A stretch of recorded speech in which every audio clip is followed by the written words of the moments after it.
Looking at the divorce papers handed to him, Robert burst into laughter. Sounds great. I'll grant you the divorce. With no income, you'll come crawling back to me in no time. Haha. Who's the one without a source of income now, huh? My knave husband believes I'm leaving him without a plan. Little does he know about the trap I've laid out. I'm Emma. I've lived with my husband Robert amidst his mother and 2 older sisters. Robert has always had that youngest sibling charm, accustomed to being pampered. As the eldest child myself, I'm used to taking charge. At work, I'm respected as a leader, while Robert, my same age, increasingly leans on me. Emma, my computer froze. Oh no, did you save your work? I forgot.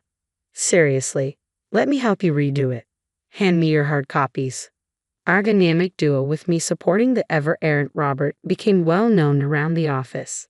Over time, Robert started confiding in me about personal matters, and our time together after work grew. As the nurturing elder sister type, I didn't mind being his pillar of support. One day, Robert asked me out. I thought, why not continue like this? So, I agreed and we started dating. Robert was thrilled to publicly acknowledge our relationship, and the company gave their blessing. Our dating continued until we married. After we exchanged vows, I chose to step back from my career to be a supportive wife. As someone who tends to overwork, I also welcomed the break. I figured dedicating myself to my husband post-marriage wouldn't hurt. Several years passed, and Robert steadily ascended the corporate ladder. One day, a close colleague invited me out for drinks.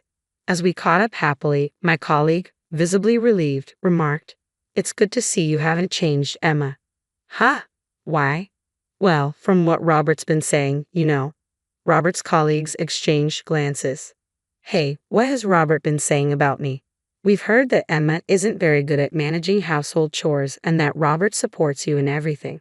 No, that's not true. It is. He often says, I'm the breadwinner. Emma wouldn't survive without me. Yeah, we were surprised too. Our Emma, really? It seems Emma helping him at work was just Robert's way of making it seem that way. According to Robert, he's actually more competent at work.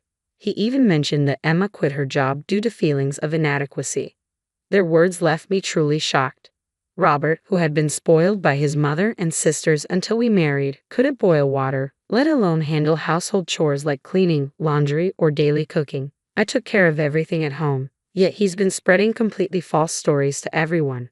Not only that, he's been circulating absurd rumors about why I became a full-time housewife, claiming he's better at work and that made me feel inadequate, so I quit. It's absurd. Why would he spread such lies?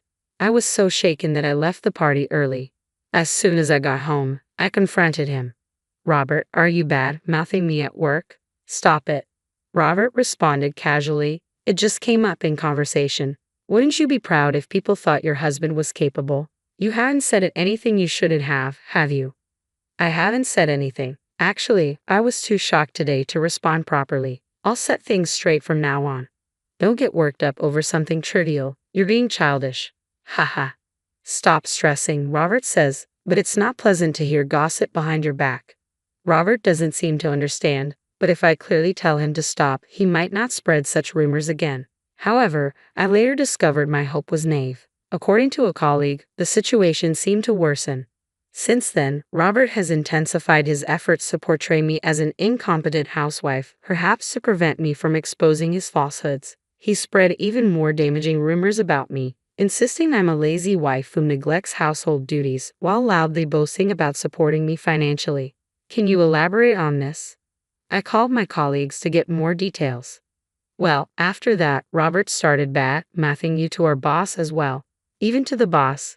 Robert claimed you were so embarrassed that you begged him, please keep our private life out of the office. You never said that, did you, Emma? Of course not. I vehemently denied it. He seemed to anticipate that whatever I might tell our colleagues would only sound like an excuse.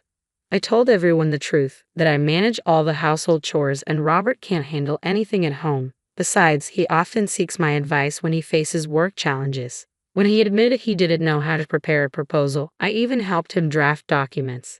Afterward, he left everything to me because it was quicker if I did it all.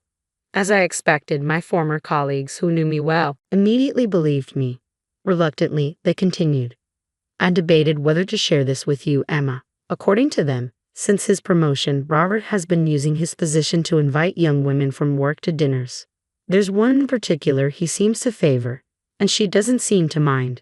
Lately, they've been seen together late at night quite often. Actually, I've seen it myself, Robert arm in arm with her having an intimate dinner at a restaurant. Indeed, Robert had been returning home late at night frequently lately, citing overtime work. He'd even leave early on weekends, claiming business trips. I see, thank you for letting me know. Then it all became clear. Robert wasn't just undermining me at the office, he was also cheating on me. Not only was he spreading rumors about me, but he was also seeing another woman in secret. I can't forgive him. I can no longer bring myself to support such a person. I kept my anger and determination to myself and chose to maintain the facade of our normal life. Unaware of everything, he continued to seek my guidance on work matters as usual. Hey Emma, the progress on our next project isn't looking good. If this fails, it could be detrimental to the company. Where do you think we need to adjust our schedule? Oh, and by the way, we need an urgent proposal ready by tomorrow. I'm tied up with something else. Despite his circumstances, I calmly advised him and prepared the proposal. During this period, Robert frequently worked late, citing, I have to stay back, and often didn't return home until morning. It was only after completing the project preparations that I handed him the divorce papers. I can't continue like this with you. Let's end things, I said firmly. Upon hearing this, Robert burst into laughter. Divorce?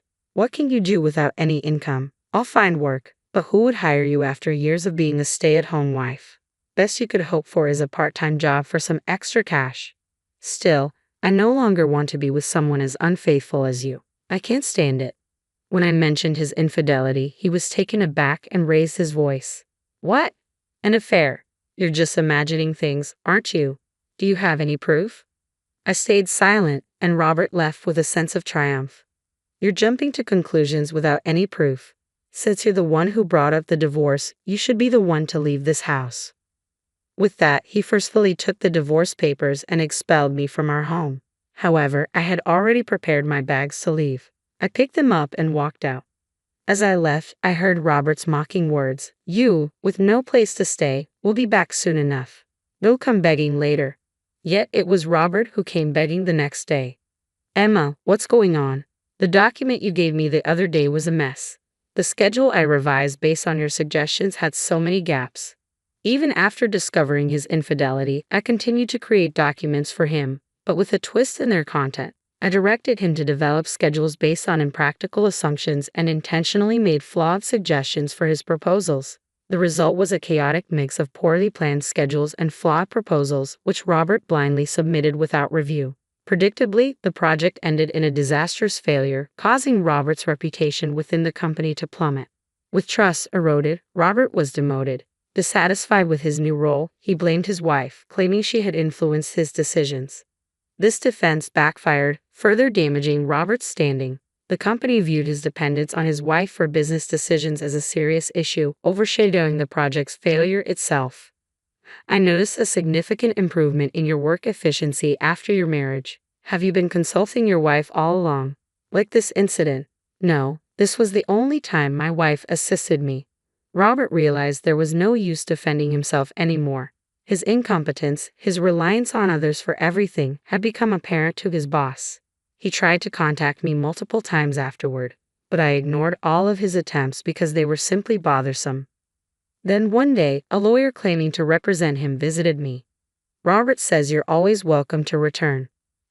Even now Robert believes I might come back, and you're welcome to return? How arrogant and absurd. Please convey to Robert that I have no intention of returning. If he's concerned about my well-being, he shouldn't be. I'm prepared to build a new life for myself. I believe it's Robert who's struggling without any income now, I remarked as I dismissed the lawyer. A few days later, my former boss contacted me upon learning that all of Robert's recent work had actually been my own achievement. Emma, would you consider returning to us? Return? But I've been out of the workforce for some time now. You haven't been out of work at all. You've been handling your husband's responsibilities all along. I understand if working in the same place as your ex-husband might be uncomfortable. Following this, my boss negotiated with higher management to ensure Robert and I wouldn't be in the same department. A few days later, he called me again. Emma, you don't need to worry about anything anymore. It turned out that Robert was the one who got transferred, not me. Since the incident, he had been viewed as a liability, and there were already discussions about moving him. He was considered unsuitable for such a critical department in the company. A week after I turned away the lawyer, Robert called me. Emma, please help me. They've transferred me. It seems they informed him, but I haven't heard anything. Where to? In response to my question, he exclaimed, to some remote place I've never even heard of. A department where I won't handle any crucial tasks for the company. There's no chance of promotion. It feels like I've been banished. Well, isn't this situation perfect for you? You can't make decisions independently, you delegate everything without checking, and there's no way they'd place someone like you in a critical role. We've been a team up until now. From now on, continue supporting me. You're the one who made me lose my will to support you. If you hadn't betrayed me, I would have continued backing you behind the scenes. I did betray you. It wasn't serious with her. Whether it was serious or not doesn't matter. What I can't forgive is that you deceived me. Once trust is lost, it's irreparable. Please don't leave me. I can't live without you. At this point, Robert's words failed to sway me. That may be true. I can't imagine you, unable to manage your work or the household, surviving alone. You've always relied on others, and now it's catching up with you. What happened to the reliable Emma who always used to support me? The moment you cheated, lied to your colleagues, pretended to be competent at work, and fooled around with female coworkers behind my back, you lost that support. You brought this upon yourself. I hung up on Robert in the heat of the moment and blocked his number. There was no satisfaction in being relied upon by him now. Afterward, I proceeded with the divorce. I made sure to secure appropriate alimony from both him and his mistress. Only a few trusted friends know my whereabouts since leaving the house. Blocking his calls spared me from Robert's harassment. Now, I occupy the position he once held, thanks to my familiarity with the department's operations gained through assisting him. Even after leaving, I kept informed and resumed working diligently as I did before marriage. Just as I was beginning to move on, Robert's mother and sister appeared. You must be Emma, right? They glared at me. You deceived my son and took his position. I never approved of you from the beginning, but I didn't realize you were this deceitful. Robert's habit of dishonesty hasn't changed, has it? My mother-in-law's accusation prompted my own mother to respond, her face flushing red. What did you just say? Are you accusing our Robert of lying? Now I see it clearly. It's because all of you unquestioningly believe everything Robert says that he's ended up like this. What do you mean by like this? Ask anyone at his workplace and you'll find out. Robert can't manage anything on his own. He's skilled only at being coddled and relying on others. He even expects people to cater to him. Facing my in-laws who were trying to pressure me, I remained composed as I spoke.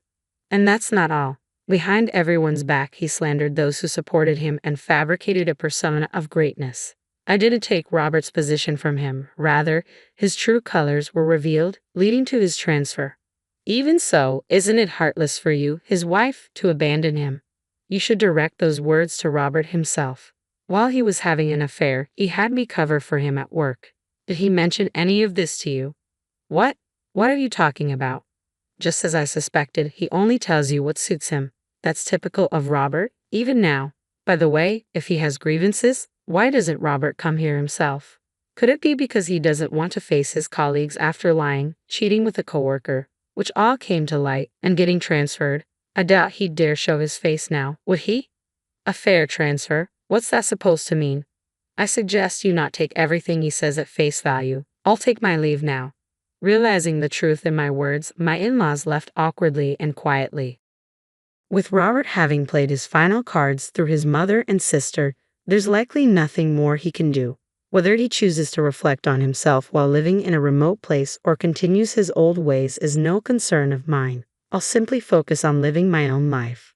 I'm truly grateful to the boss who recognized my abilities and welcomed me back to the company. The morning of my wedding, I found my wedding dress shredded to pieces in the bridal suite. Delicate white lace lay scattered across the floor like fallen snow, and the pearl beading I'd hand-sewn was ripped apart, each tiny bead rolling away from me like tears. I stood there in my silk robe, frozen, unable to process what I was seeing. My name is Holly, and that was just the beginning of how my sister Samantha destroyed what should have been the happiest day of my life. "Oh my God, Holly!" Layla burst through the door, her bridesmaid dress swishing around her knees. "You need to see what's happening downstairs." I followed her down the grand staircase of the venue we'd spent months choosing. The whispers hit me before I saw anything else. Guests huddled in small groups, their faces a mix of shock and pity. My mother stood in the center of the room, her hand pressed against her mouth, while my father argued with someone from the catering company. "I'm so sorry, but we received a call cancelling the entire order," the caterer was saying. "It came from the bride's number." "That's impossible," I said, stepping forward. "I never—" "Holly." Brian's voice cut through the chaos. My fiancé stood by the entrance, his best man beside him. His face was ashen. "We need to talk, now." He led me to a quiet corner, his hands trembling as he pulled out his phone. "I've been getting these messages all morning, from different numbers, and screenshots of conversations." The screen showed dozens of texts, all containing screenshots of what looked like intimate conversations between me and my ex-boyfriend. Conversations that never happened, photos that were clearly edited, but they looked real enough to plant doubt. "Tell me these aren't real," Brian whispered. "Of course they're not real. Brian, you know me." I thought I did. He stepped back, running a hand through his hair. But then Samantha showed me. My blood ran cold. "Samantha, what does my sister have to do with this?" "She came to me this morning, Holly. Said she couldn't keep quiet anymore. Showed me evidence of you, meeting him, planning to leave me after getting access to my accounts. The pieces started falling into place. The shredded dress, the cancelled catering, the perfectly timed revelation of fake messages, all orchestrated by my own sister. "Where is she?" I demanded, scanning the room. But Samantha was nowhere to be seen. "Holly," Layla appeared at my side, her phone in hand. "It's worse. Someone's posted all these accusations online. They're going viral in our social circle." The room started spinning. 200 guests, our families, friends, colleagues, all witness to this humiliation, all believing these lies. "Brian, please," I reached for his hand. "You know this isn't true. We've been together for 3 years. You know me." He pulled away, his eyes full of doubt. "I need time to think. I'm sorry, Holly, I can't do this today." I watched him walk away, his best man following close behind. The whispers grew louder. Phone cameras pointed in my direction. My mother approached, tears streaming down her face. "Why didn't you tell me you were having doubts?" she asked, her voice breaking. "Mom, this is all fake. Can't you see? Samantha did this." "Don't blame your sister," she sighed. "She's only trying to protect the family from scandal." That's when I saw her. Samantha stood at the top of the stairs, wearing a concerned expression that didn't quite reach her eyes.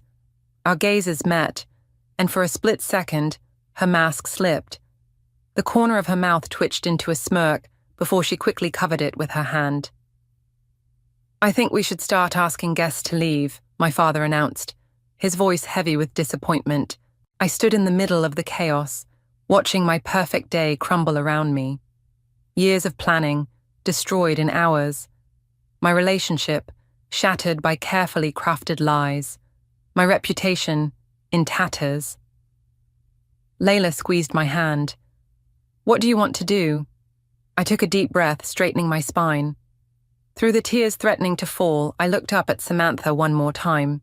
She thought she'd broken me. She thought this was her moment of triumph. "I want everyone out," I said, my voice stronger than I felt. "And then I want to start planning." "Planning what?" I turned to my best friend, a new resolve burning in my chest. "My comeback. Samantha thinks she's won, but she has no idea what she just started. This isn't over. Not by a long shot."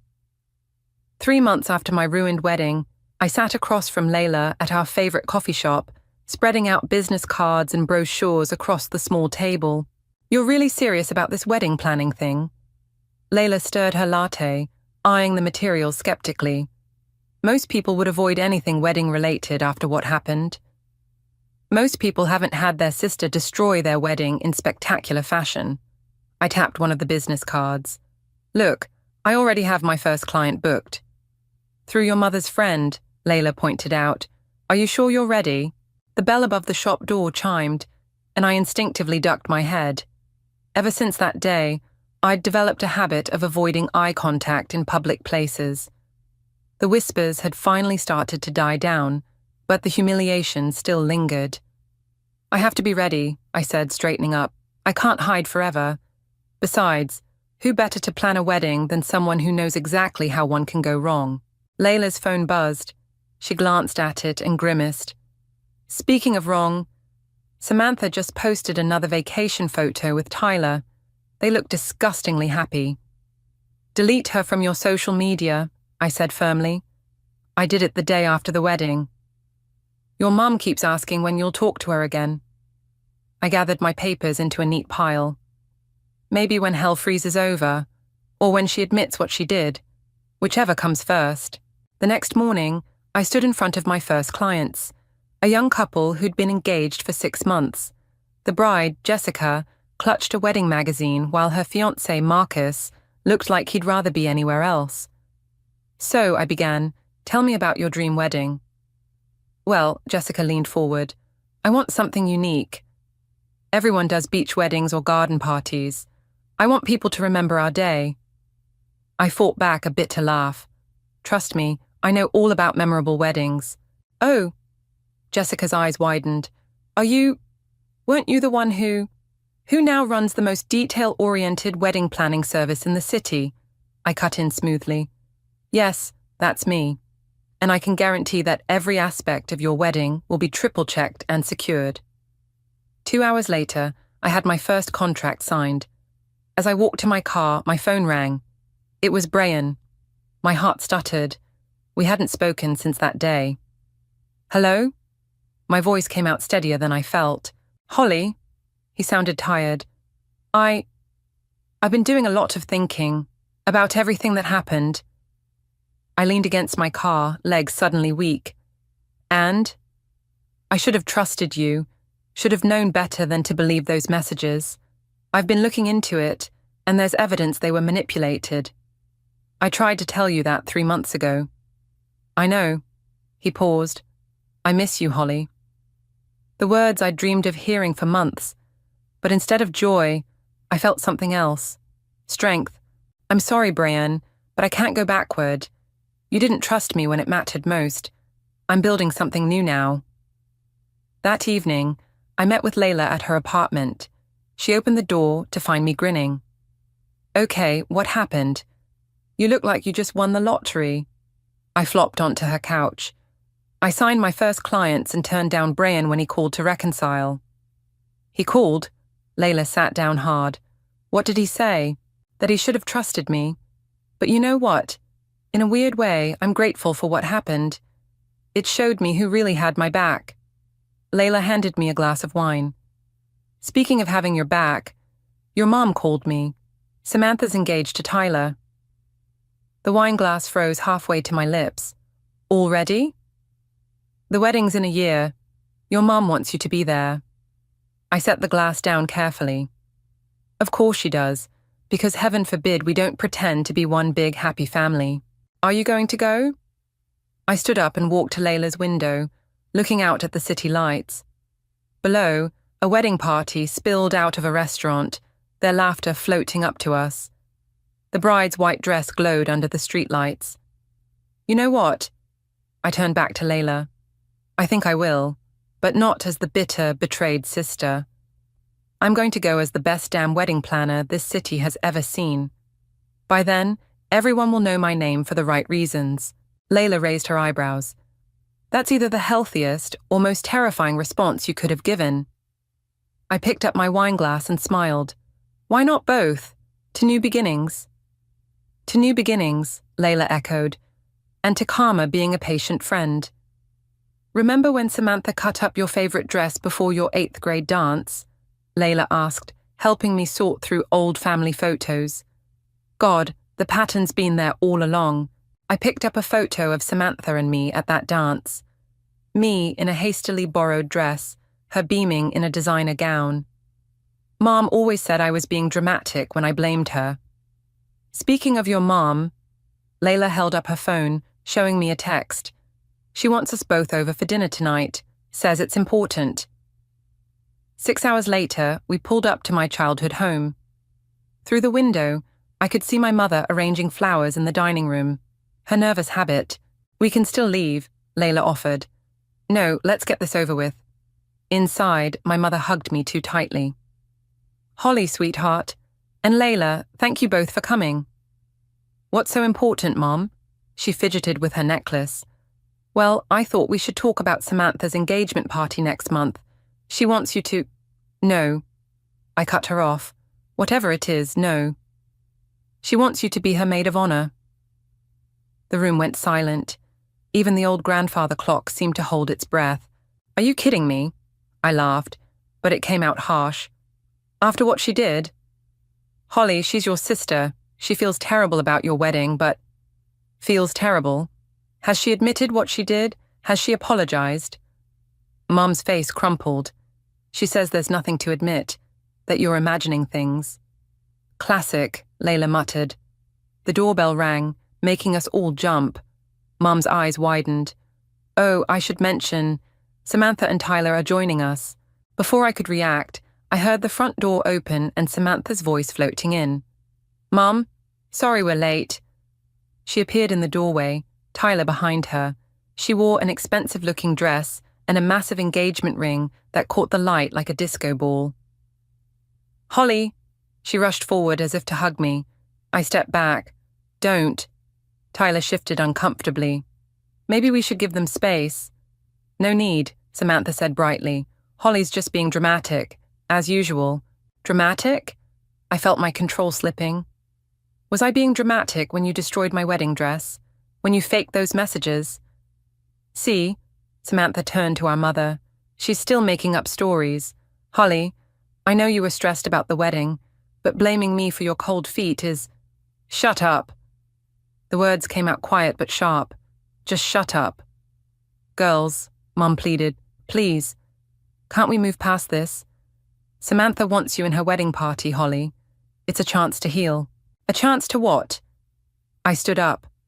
A chance for her to humiliate me again. To finish what she started. Holly, Tyler stepped forward.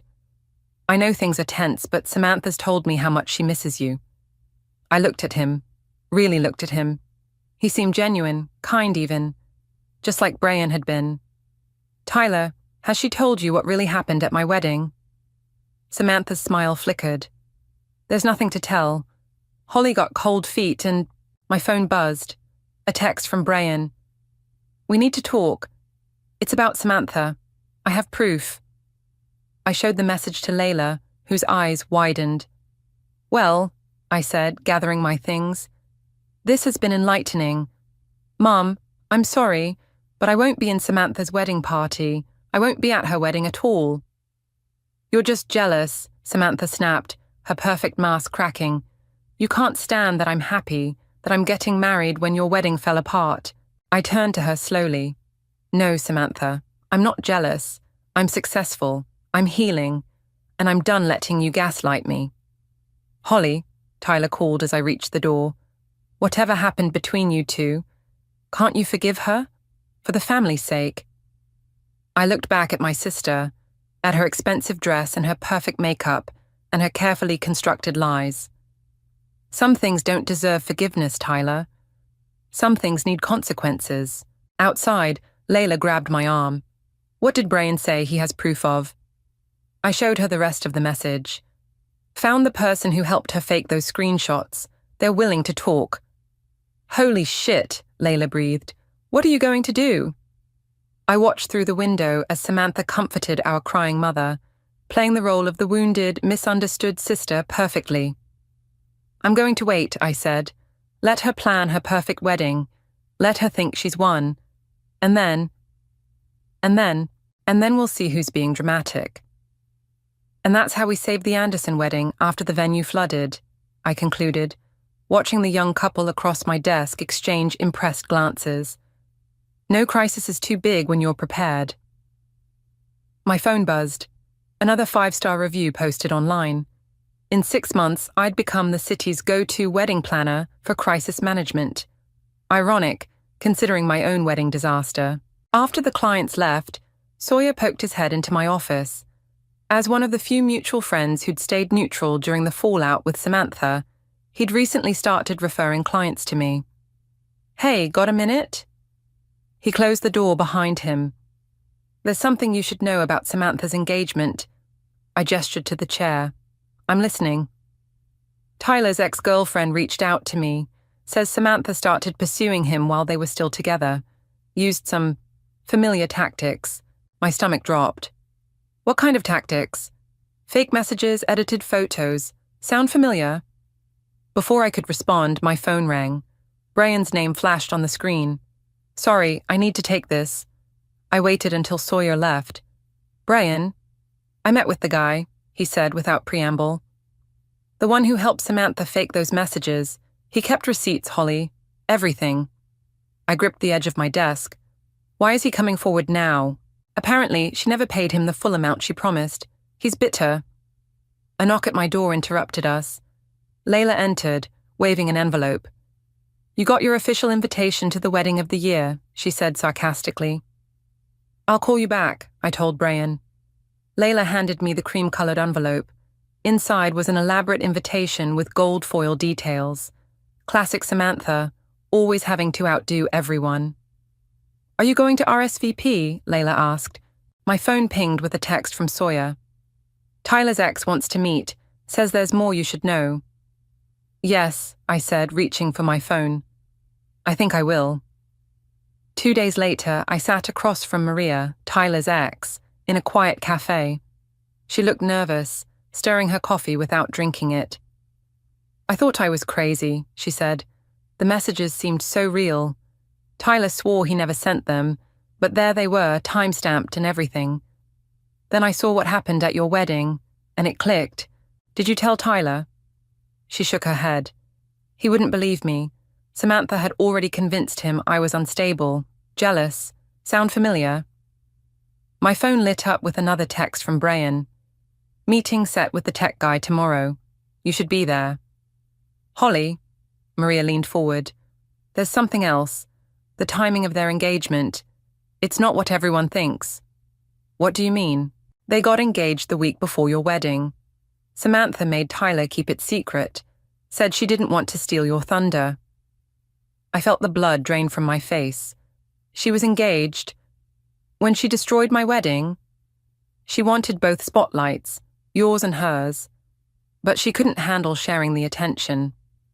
Back at my office, I found Layla waiting with lunch. "You look like you've seen a ghost," she said, handing me a sandwich. "More like I've seen the truth." I filled her in on Maria's revelation. "That's sick," Layla muttered. "So what's your plan?" I pulled out Samantha's wedding invitation.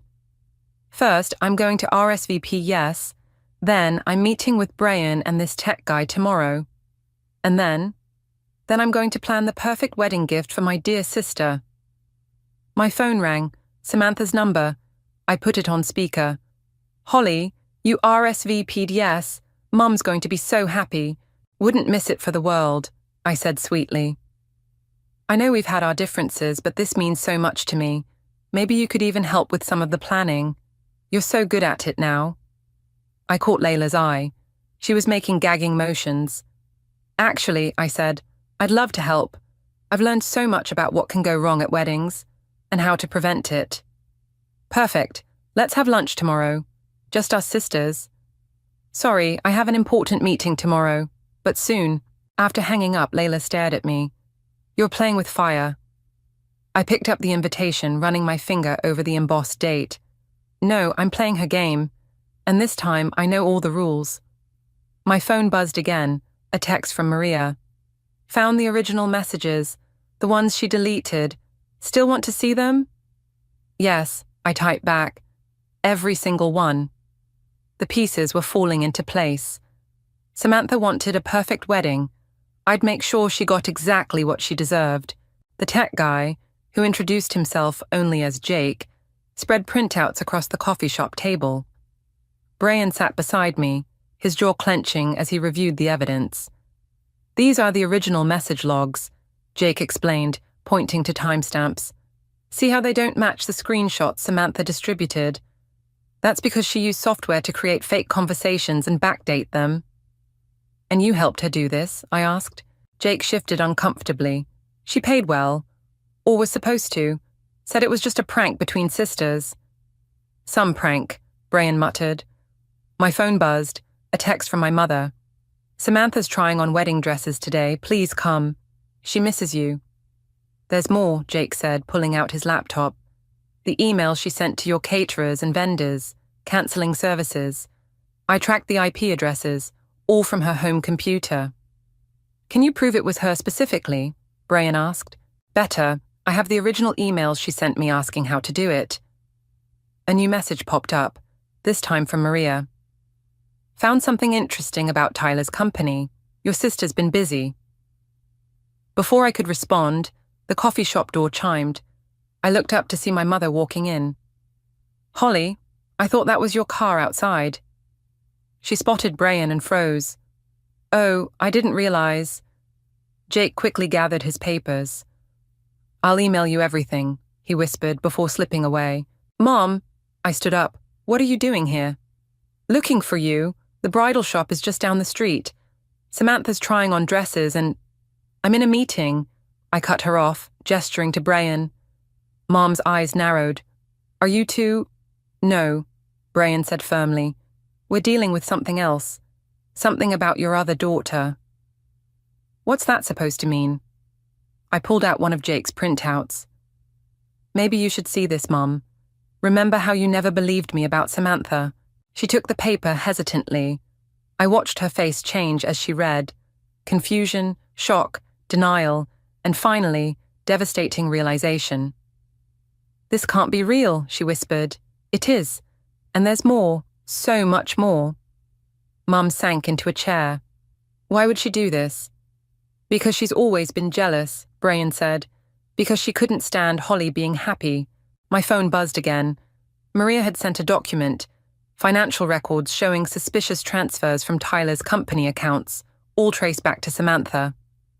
Mom, I said gently, there's something else you should know, about when Samantha really got engaged.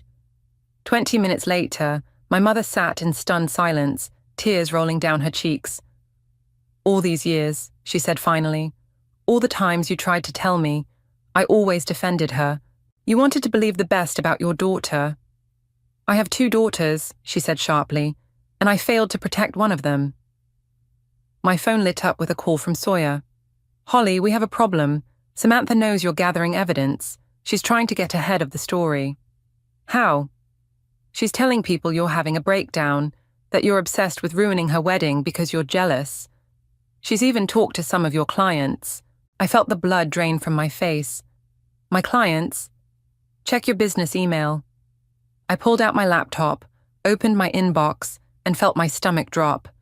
3 cancellations, all citing concerns about recent revelations. She's trying to destroy my business, I said numbly. Mom stood up suddenly. No, not this time. I'm going to that bridal shop right now. Mom, wait. I've waited long enough. It's time I stopped enabling her and started being a mother to both my daughters. After she left, Brian touched my hand. What are you going to do? I opened Maria's document about Tyler's company. I'm going to make sure the truth comes out. All of it. My phone buzzed one final time, a message from Samantha herself. Heard you've been asking questions, little sister. Remember what happened last time you tried to stand up to me? Back off, or your business won't be the only thing you lose. I showed the message to Brian. His face hardened. She's threatening you now? No, I said, standing up. She's making her last mistake. She thinks she can still control the narrative, but she forgot something important. What's that? I gathered the evidence, a plan forming in my mind. I plan weddings for a living now. I know how to create moments people never forget. I texted Layla, get ready. It's time to plan Samantha's perfect day, every last detail. Her response came instantly. Should I be scared or excited? Both, I wrote back, definitely both. She did what? I stared at my mother across her kitchen table, coffee forgotten between us.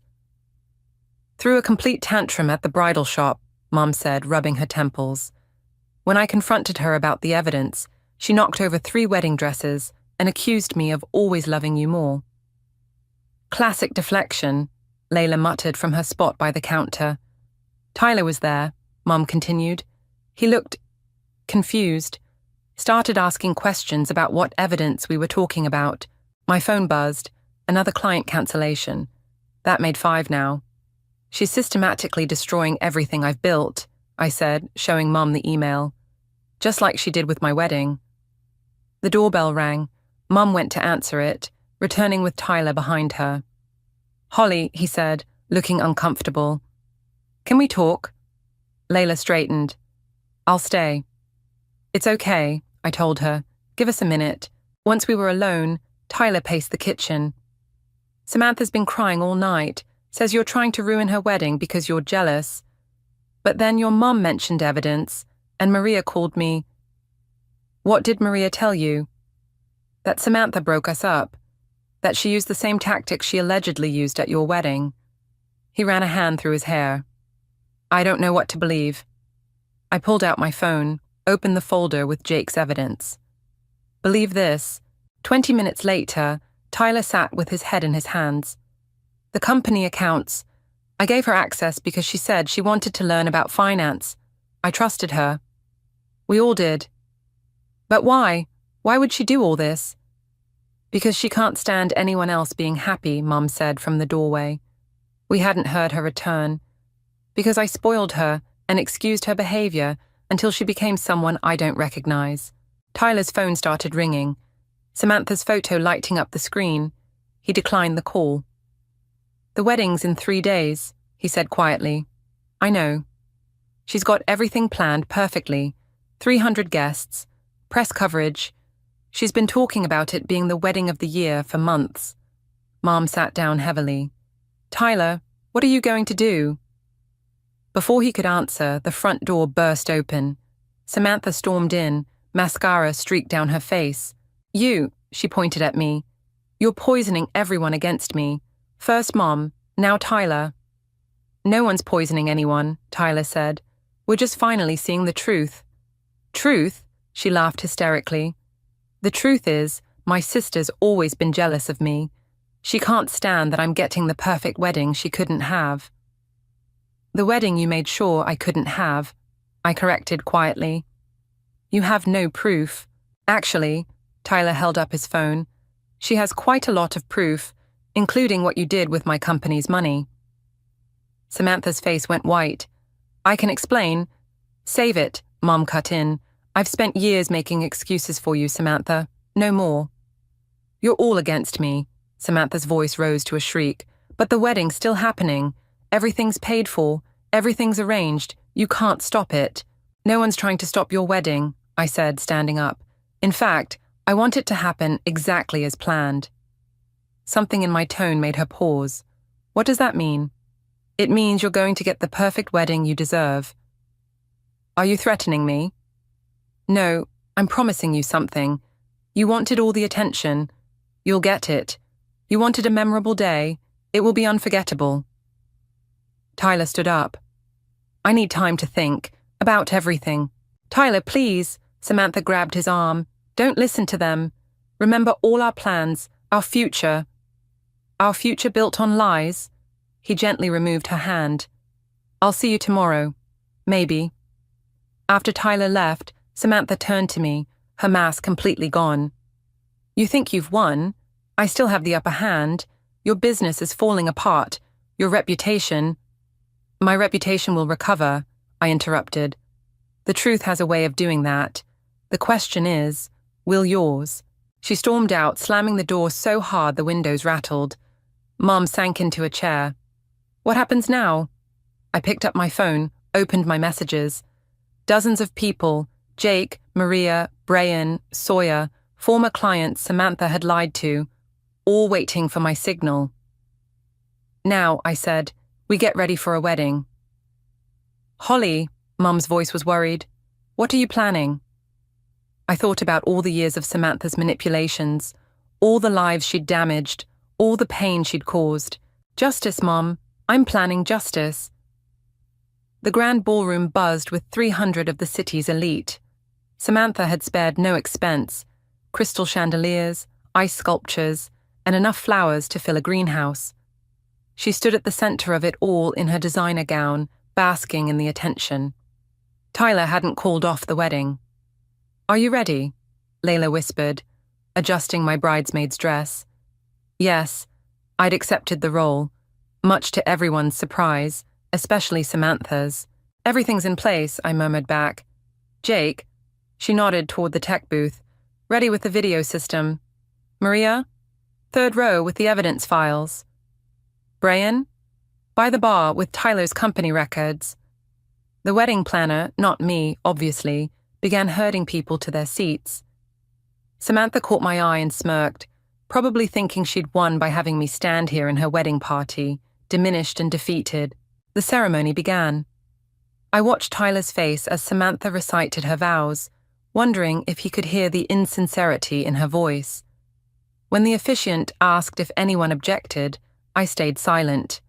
That wasn't part of the plan. During the reception, the MC announced it was time for the speeches.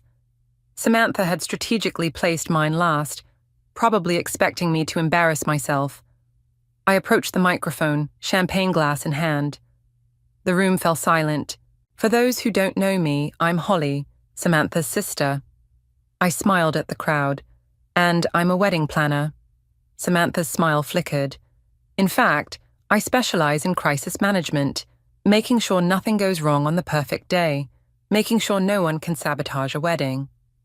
The room shifted uncomfortably. People knew about my failed wedding, but no one ever spoke of it. Samantha taught me that skill, actually. She showed me exactly how a wedding could be destroyed.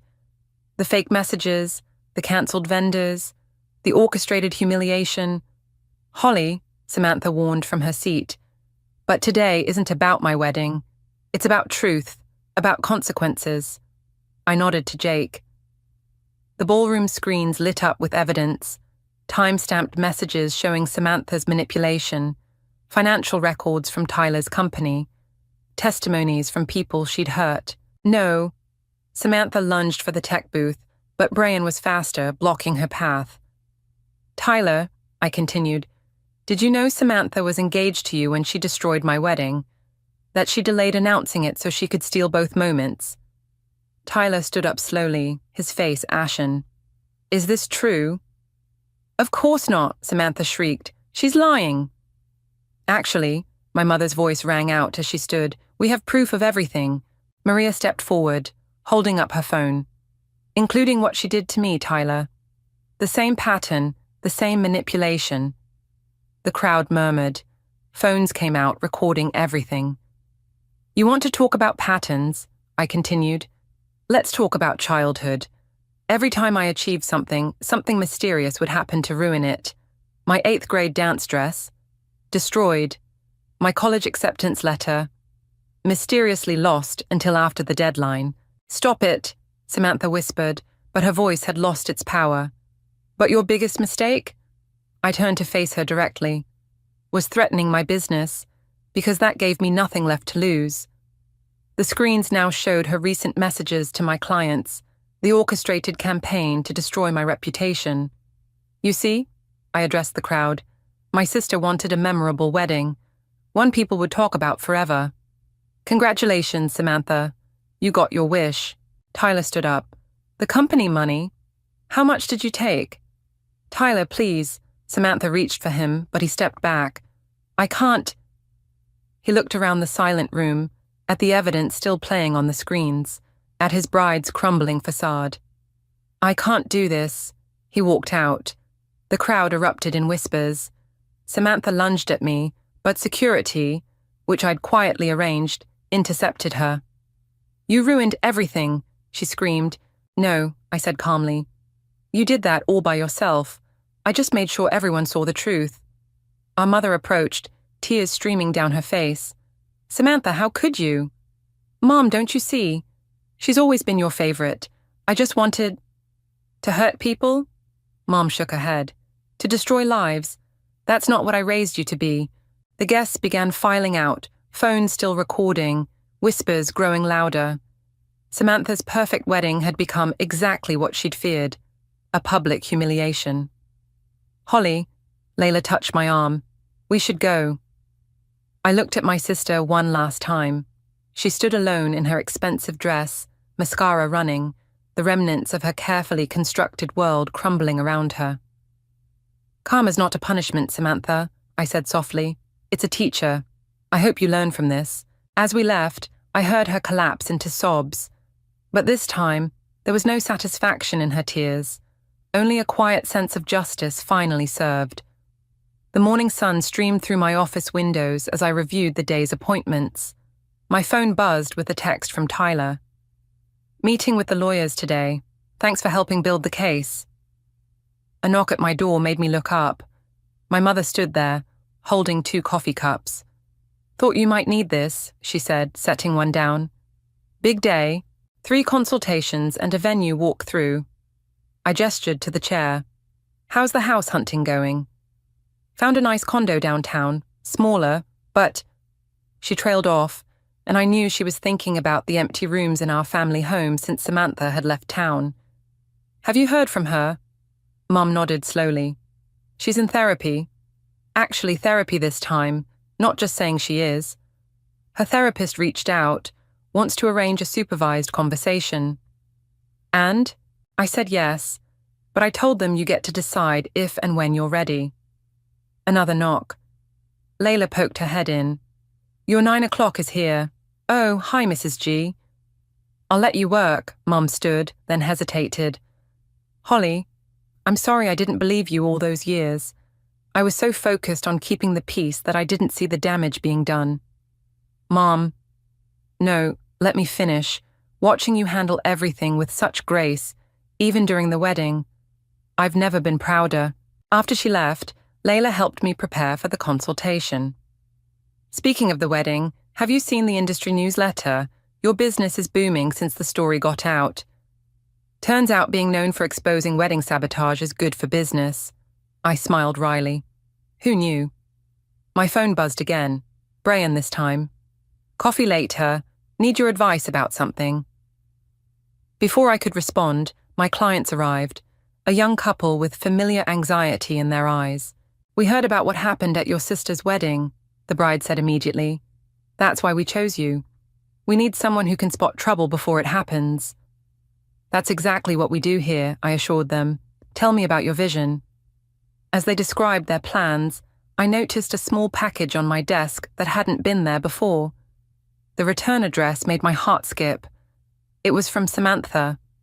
After the clients left, I opened it carefully. Inside was a small box and a letter. Dear Holly, my therapist says I should write to you, but words feel inadequate. I've spent weeks trying to understand why I did what I did. The jealousy, the need to win, the constant competition. It was all my own insecurity. I couldn't stand seeing you happy because I'd never learned how to be happy myself. I'm not asking for forgiveness. I don't deserve it. But I am asking for a chance to show you who I'm trying to become. Inside the box is Mom's old charm bracelet, the one we used to fight over as kids. You should have it. You were always the stronger one. Samantha. The bracelet sparkled in the morning light, each charm holding a memory from our childhood. Before the competition, before the hurt. Layla found me staring at it. You okay? I think I am. I slipped the bracelet into my drawer. Ready for the venue walkthrough? Actually, she grinned, there's someone here to see you first. Brian walked in, looking nervous but determined. Sorry to drop by unannounced. I thought we were meeting for coffee later. We were, but... He pulled out a small velvet box. I couldn't wait. My heart stopped. Brian, before you say anything, I know we have history. I know I failed you once. But watching you handle everything with such strength and dignity, I fell in love with you all over again. This time, I know exactly who you are. He opened the box, revealing a simple but elegant ring. I don't need a big wedding, I just need you. I looked at Layla, who was filming everything on her phone, tears streaming down her face. At my mother, who had reappeared in the doorway. At the bracelet in my drawer, a reminder of how far I'd come. Yes, I said simply, but on one condition. Anything. We elope. He laughed, sliding the ring onto my finger. Deal. My phone buzzed one final time. A text from my mother to our family group chat, which still included Samantha. Family therapy session next week. Holly, no pressure, but there's a seat for you if you want it. I looked at the ring on my finger, at Brian's hopeful face, at the successful business I'd built from the ashes of betrayal. Tell them I'll be there, I typed back. Some things are worth rebuilding. I stared at my reflection in the gallery window, watching my sister Vada bask in the spotlight yet again. She was radiant in her designer dress, champagne glass raised high, as our mother Regina fawned over her latest achievement, winning the local art fair's People's Choice Award, the same award I'd been too afraid to enter, knowing what would happen if I outshined the family's golden child. My name is Kendra, and I've spent 28 years being the shadow to my sister's son, the invisible daughter, the one whose art supplies mysteriously disappeared before competitions, whose canvases were accidentally ruined before exhibitions. You should come inside, Griffin said, appearing beside me with 2 coffee cups. He handed me one, steam rising between us in the chilly evening air. Show them what you can really do. I shook my head, taking a sip of the perfectly bitter liquid. You know how that would end, Griff. Remember my high school graduation? When your mom convinced everyone Vada had painted your portfolio pieces. He scoffed. How could I forget? That was the day I realized your family was toxic as hell. Inside the gallery, Regina's laugh carried through the glass, sharp and theatrical. She was touching the arm of Marshall, the gallery owner, no doubt spinning tales about Vada's natural talent and artistic vision. Sometimes I wonder if Dad knew this would happen when he left, I said, turning away from the window. If he saw what Mom was becoming and just couldn't handle it anymore. Have you tried reaching out to him? What's the point? He hasn't answered my calls in years. I pulled my sketchbook from my bag, flipping to my latest piece, a dark, twisted landscape of thorny vines and broken mirrors. Besides, I have my art. It's the only thing they can't take from me. Griffin leaned closer, studying the drawing. This is incredible, Ken. The emotion in it. People need to see this. Maybe someday, I mumbled, but we both knew I didn't believe it. A sharp tap on the window made us jump. Regina stood there, perfectly manicured nails against the glass, beckoning us inside. Her smile was warm, but her eyes were arctic. There you are, darling, she cooed as we entered. Vada was just about to demonstrate her technique for Marshall. Weren't you, sweetheart? Veda's smile flickered for a fraction of a second. Of course, Mother. Kendra, would you mind getting my supplies from the car? Actually, Griffin interrupted. Kendra was just showing me her new piece. Marshall, you should really take a look. Oh, honey, Regina cut in, patting my cheek condescendingly. This is Vada's moment. We wouldn't want to distract from that, would we? I felt the familiar burn of shame creeping up my neck. But before I could retreat, Marshall spoke up. I'd love to see it, he said, genuine interest in his eyes. Always room for new talent in this gallery. Regina's hand clamped down on my shoulder. Perhaps another time. Kendra's still developing her style. Isn't that right, dear? She's not quite ready for public viewing. I watched Vada set up her easel, pulling out brushes I recognized as mine, the ones that had disappeared last month. She began to paint, and my stomach twisted as I recognized the technique I'd spent years perfecting. Remarkable, Marshall murmured. The brushwork is so unique. Where did you study?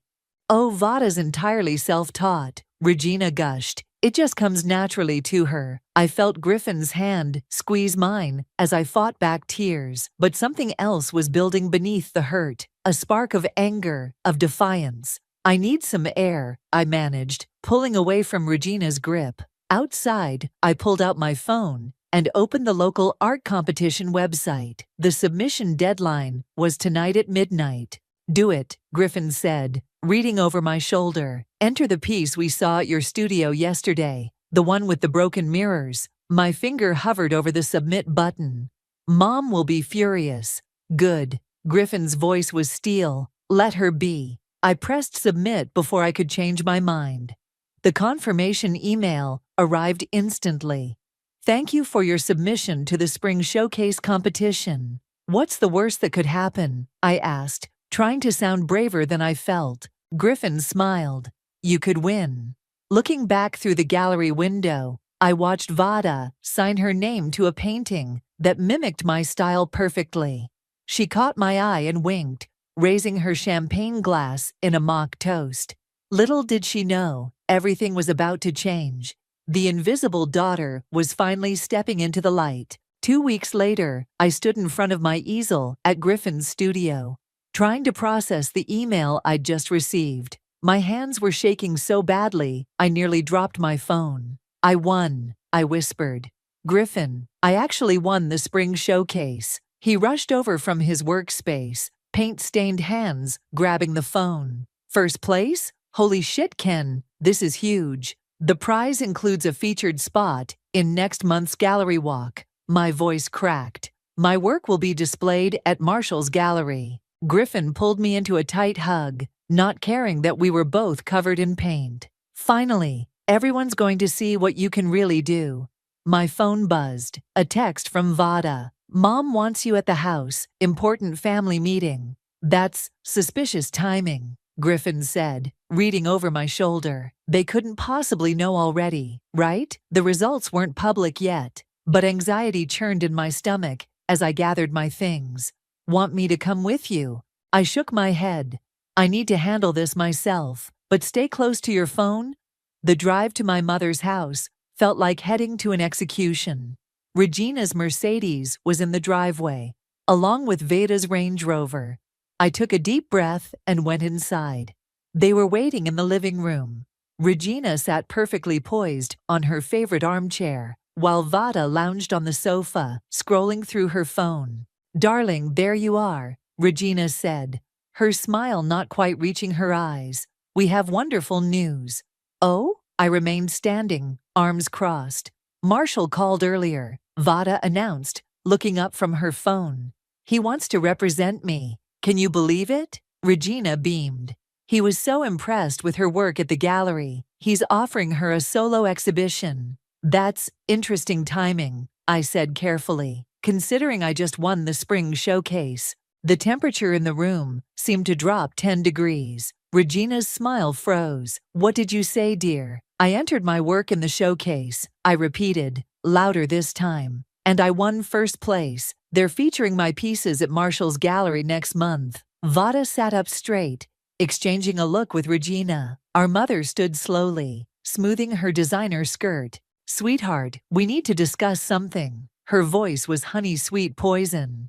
You see, Vada has already accepted Marshall's offer. The exhibition is scheduled for next month. So, the gallery's big enough for both of us. Actually, Vada cut in. I may have already shown him some of your pieces, as mine. The world tilted sideways. You what? It's for the best, darling, Regina said soothingly. Vada has the connections, the presence. She knows how to work the art world. Your pieces will reach a much wider audience through her. Those are my paintings, my voice rose. My technique, my vision, my work. Don't be selfish, Kendra, Regina snapped. This benefits everyone. The gallery exposure will help pay off my debts, and Vada's career will flourish.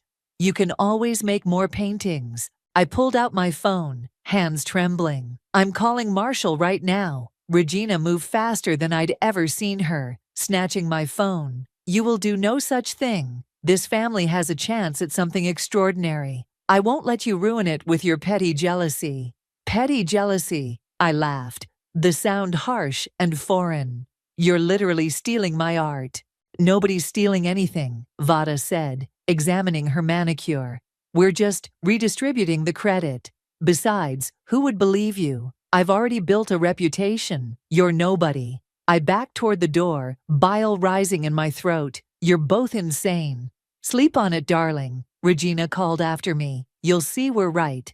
Family comes first, always. I ran to my car, tears blurring my vision. As I pulled away, my phone buzzed with a text from Griffin. Everything okay? Before I could respond, another message came through. From Marshall's gallery. Attached was a promotional poster for next month's exhibition, featuring one of my paintings. Above it, in elegant script, introducing rising star artist Vada Stevens. I pulled over, my hands gripping the steering wheel until my knuckles turned white. They thought I was nobody, that I would just roll over and let them take everything I'd worked for. I opened my phone and typed a quick message to Griffin. Meet me at your studio. I have an idea. They wanted to play games. Fine. But they'd forgotten one crucial thing. I had nothing left to lose. And someone with nothing to lose is the most dangerous player of all. We need to create a new artist, I announced, pacing Griffin's studio. Someone mysterious, someone compelling, someone who isn't me. Griffin looked up from his laptop. You mean a pseudonym? More than that, I grabbed a blank canvas, my hands itching to create. I need to build an entirely new artistic identity, something so different from my usual style that no one would connect it to me. While Vada parades around with your old work? Griffin frowned. That doesn't solve the theft problem, Ken. No, but it gives me time. I started sketching rapidly. Time to build evidence, to gather proof. And when the moment's right, a knock at the studio door made us both jump. Through the glass, I saw a familiar face I hadn't seen in years. Dad, I whispered. Griffin opened the door, and there stood Nathaniel, looking older but still wearing his characteristic leather jacket. Hello, Pequeña, he said softly, using his old nickname for me. Your mother called. My heart sank. Let me guess. She told you I'm being difficult about Vada's success. He stepped inside, examining the studio. Actually, she asked me to talk some sense into you about supporting the family. That's when I knew something was wrong. Regina never asks me for anything. They're stealing my work, I blurted out. Vada's claiming my paintings as hers, and Mom's helping her. Nathaniel's expression darkened. Show me. I pulled up the gallery's promotional poster on my phone. His hands clenched as he recognized my signature technique. I should have seen this coming, he muttered. Your mother's obsession with Vada's success. It was always going to lead somewhere ugly. Why did you leave? The question burst out before I could stop it. He sank onto a paint-splattered stool. Because I was a coward, I saw what Regina was doing to you both. Putting all that pressure on Vada, making you invisible. I couldn't fight her without making things worse, so I ran. He met my eyes. I'm sorry, Kendra. Well, you're here now, Griffin interjected. And we could use the help. I showed them my plan. Sketches for a new series. Completely different from my usual style. Dark, urban, with elements of street art and social commentary. The artist will be anonymous, I explained. We'll create buzz online, build a following. Meanwhile, I'll document everything Veda and Mom are doing with my original work. It could work, Nathaniel said slowly. But you'll need more than just social media chatter. You need someone with influence to notice. I might know someone, Griffin said, pulling out his phone. Remember Violet, the journalist who covered the gallery's opening last month? She's been trying to do a piece on the local art scene. Perfect, I said, already mixing paints. Can you set up a meeting? While Griffin made the call, I started on the first piece of my new collection. Angry strokes of red and black, geometric patterns breaking apart, a hidden message in the chaos. Violet can meet tomorrow, Griffin announced. But Ken, are you sure about this? Once you start, there's no going back. My phone buzzed with a text from Regina. Darling, be reasonable. Come to dinner tonight and we'll discuss your role in Veda's success. I'm sure, I said, adding a final slash of crimson to the canvas. They want to make me invisible. I'll become a ghost that haunts them. Nathaniel stepped closer to the painting. What will you call yourself? I studied my creation. Raw, rebellious, everything I'd been afraid to be. Phoenix, I decided, rising from the ashes of what they tried to destroy. Your mother won't give up easily, Nathaniel warned. She's got too much invested in Veda's image. Good thing I'm not giving up either. I started on a second canvas. They taught me well, you know. All those years of watching from the shadows, seeing how they manipulate people, I learned every trick. Griffin's phone chimed. Violet's in. Says she's been looking for a story with teeth.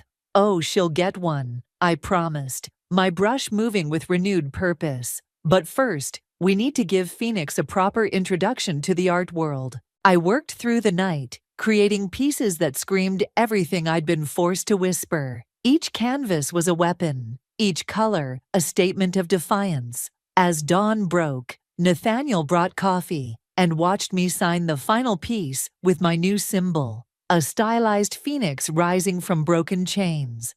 Your mother always said you were too sensitive for the art world, he mused. I don't think she realized she was creating her own worst nightmare. I stepped back, surveying my night's work. No, she was right about one thing. Family does come first, and it's time they remember I'm part of this family too. The sun rose over my new collection, and with it, Phoenix prepared to take flight. So let me get this straight, Violet said, sipping her latte at the corner cafe.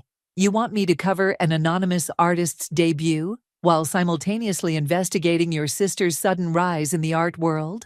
That's right. I slid a USB drive across the table. Everything you need is here. Photos of my original works, dated sketches, early exhibition entries, plus documentation of how they suddenly became Vada's pieces. Violet pocketed the drive, her journalist's instincts clearly piqued. And this mysterious new artist, Phoenix, that's also you?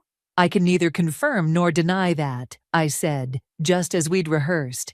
But I can arrange for you to get an exclusive first look at Phoenix's work. Why me? Because you're known for exposing truth, not just writing fluff pieces about local artists. She leaned forward, eyes sharp. You know this could destroy your family's reputation. They destroyed themselves. I'm just turning on the lights. My phone buzzed. A text from Griffin. Marshall just announced Vada's exhibition date, 3 weeks from now. Perfect timing, Violet said, reading the message over my shoulder. Give me a week to build the Phoenix story online. Then we'll release the first piece about questioning the authenticity of your sister's work. As if summoned by our conversation, Vada's voice cut through the cafe. Kendra, what are you doing here? She stood by our table, designer sunglasses pushed up on her head, looking every bit the successful artist she pretended to be. Just having coffee, I said smoothly. Violet, you remember my sister? Of course, Violet's smile was professional. I was just telling Kendra how excited I am to cover your upcoming exhibition. Veda preened. Yes, it's quite an achievement, though some people, she glanced pointedly at me, seem to have trouble being supportive. Actually, Violet said, I'd love to do an in-depth piece on your artistic process, maybe watch you create something new? I bit back a smile as Vada's confidence flickered. Oh, I never work with observers. It disrupts my creative flow. Shame, Violet murmured. That would have made a fantastic article. Vada's phone chimed. That's Mother. We're meeting with Marshall to discuss the exhibition layout. She touched my shoulder with false sympathy. You should come by the gallery sometime, dear. See how real artists present their work. After she left, Violet whistled low. Okay, I'm convinced. Let's take them down. Back at Griffin's studio, Nathaniel was helping set up for Phoenix's first photo shoot. The pieces were arranged dramatically, spotlights creating sharp shadows that emphasized their urban edge. The photos go live tonight, Griffin said, adjusting his camera. Anonymous submissions to all the major art blogs. By morning, everyone will be asking who Phoenix is. Meanwhile, Nathaniel added, I've been doing some digging into your mother's finances. The gallery deal with Marshall. She needed it badly. She's underwater in debt. That explains the desperation, I said, touching up one of the paintings. She's not just stealing my work for Vada's ego. She needs the money. My phone lit up with a notification. Vada had posted photos from the gallery meeting. My stomach churned as I saw my paintings arranged on the walls, her name prominently displayed. "Look at this," Griffin called from his laptop. First Phoenix photo just dropped on Art Forum. Comments are already rolling in. I leaned over his shoulder, reading, "Who is this artist? Amazing technique. Finally, something fresh in the local scene." "Phase 1 is working," Violet said from the doorway, making us jump. "Sorry, door was open, but you need to see this." She handed me a printout, financial records showing large payments from Regina to Marshall's gallery. "She's buying her way in," Nathaniel growled, "using borrowed money to secure Veda's spot." "This is better than we thought," Violet said. "We're not just exposing art fraud, we're uncovering financial manipulation too." My phone buzzed again, a message from Marshall. "Heard you've been asking questions about your sister's work. Let's meet, alone." "He's nervous," Griffin observed. "Good. What do you want to do?" Nathaniel asked. I stared at the message, then at my Phoenix pieces surrounding us. "Set up the meeting. But first, let's give the art world something to really talk about." Violet was already typing on her phone. "I'll leak a rumor that Phoenix is planning something big. Something that will shake up the local art scene." "They won't know what hit them," Griffin said, snapping another photo. I picked up a brush, adding final touches to my latest piece, a phoenix rising from a house of cards, each card bearing a familiar face. 3 weeks, I said. 3 weeks until Vada's exhibition. 3 weeks to become everything they never thought I could be. The studio lights caught the wet paint, making it gleam like fresh blood. Marshall's office felt colder than I remembered. He sat behind his desk, fingers steepled, studying me with an intensity that hadn't been there when I was just Kendra, the invisible sister. "Your mother called," he said finally. "She's concerned about your emotional state." "Is that what we're calling it now?" I pulled out my phone, bringing up photos of my original works. "Let's talk about these pieces, Marshall. The ones Vada's claiming as hers." He shifted uncomfortably. "Art ownership can be complicated." "Really?" "Because I have dated photographs of every piece's creation, videos of my process, early sketches." I leaned forward. "How much is my mother paying you to look the other way?" His face paled slightly. "That's a serious accusation. So is fraud." Before he could respond, the door burst open. Regina swept in, Vada trailing behind her. "Marshall, darling, I hope we're not interrupting." Regina's voice dripped honey, but her eyes were steel. "Actually," I said, standing, "we were just discussing the exhibition's authenticity." "Don't be ridiculous," Vada snapped. "Everyone knows they're my pieces." "Do they?" I pulled up the Art Forum website. "Because people seem more interested in Phoenix these days. Have you seen their work, Marshall? Critics are calling it revolutionary." Marshall clicked through the photos on his computer. "Yes, quite impressive. The technique is unique. Unlike some people's," I added pointedly. Regina's hand clamped down on my shoulder. "Darling, you're embarrassing yourself. Why don't we discuss this at home?" "No thanks. I have a meeting with Violet Henderson. You know, the journalist? She's very interested in local art and financial records." The color drained from Regina's face. "What have you done?" "Nothing yet. But Phoenix's first public piece goes up tomorrow. Right across from your gallery, Marshall. Might want to check it out." I turned to leave, but Vada blocked my path. "You can't prove anything. It's your word against ours. And who's going to believe the failed artist?"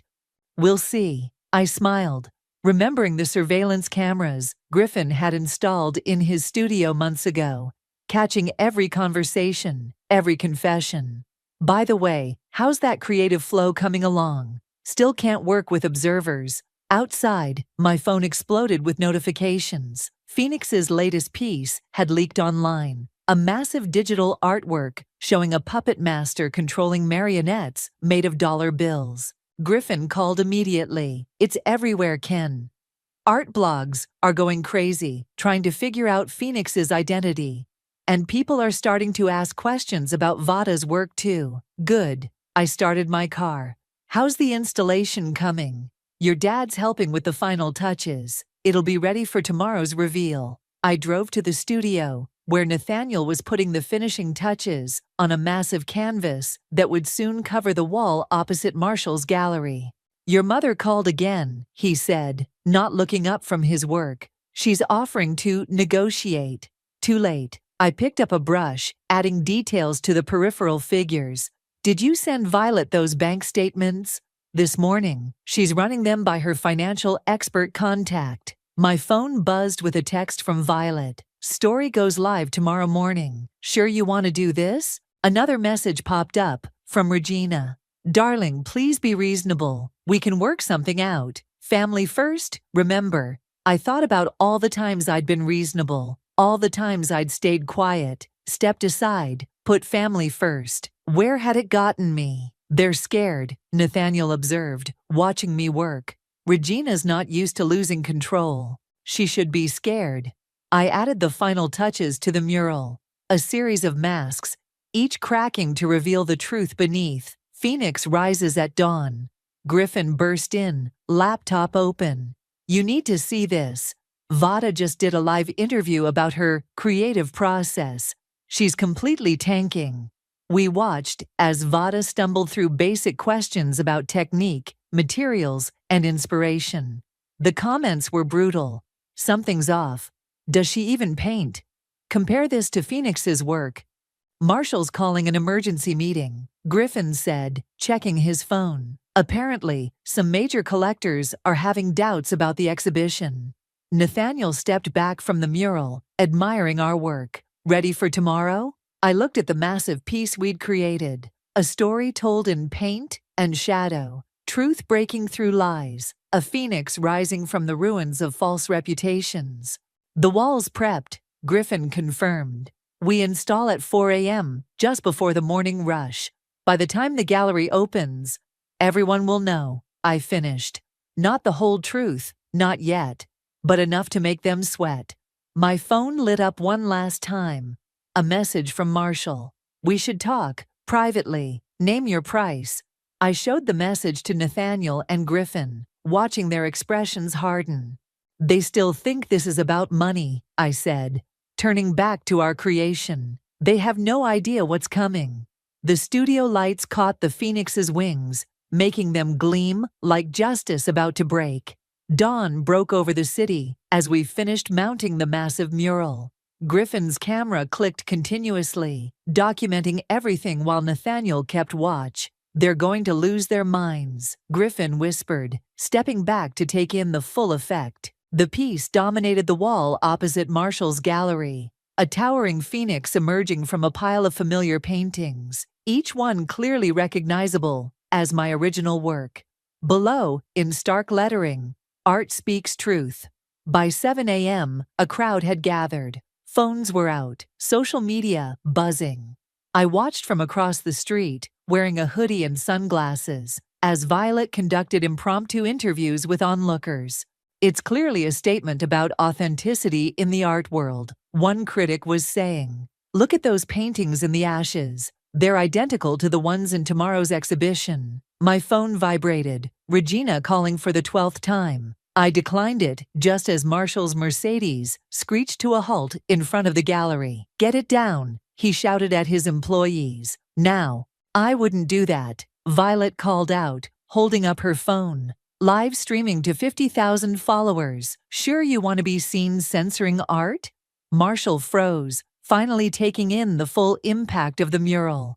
His eyes widened as he recognized the paintings depicted in it.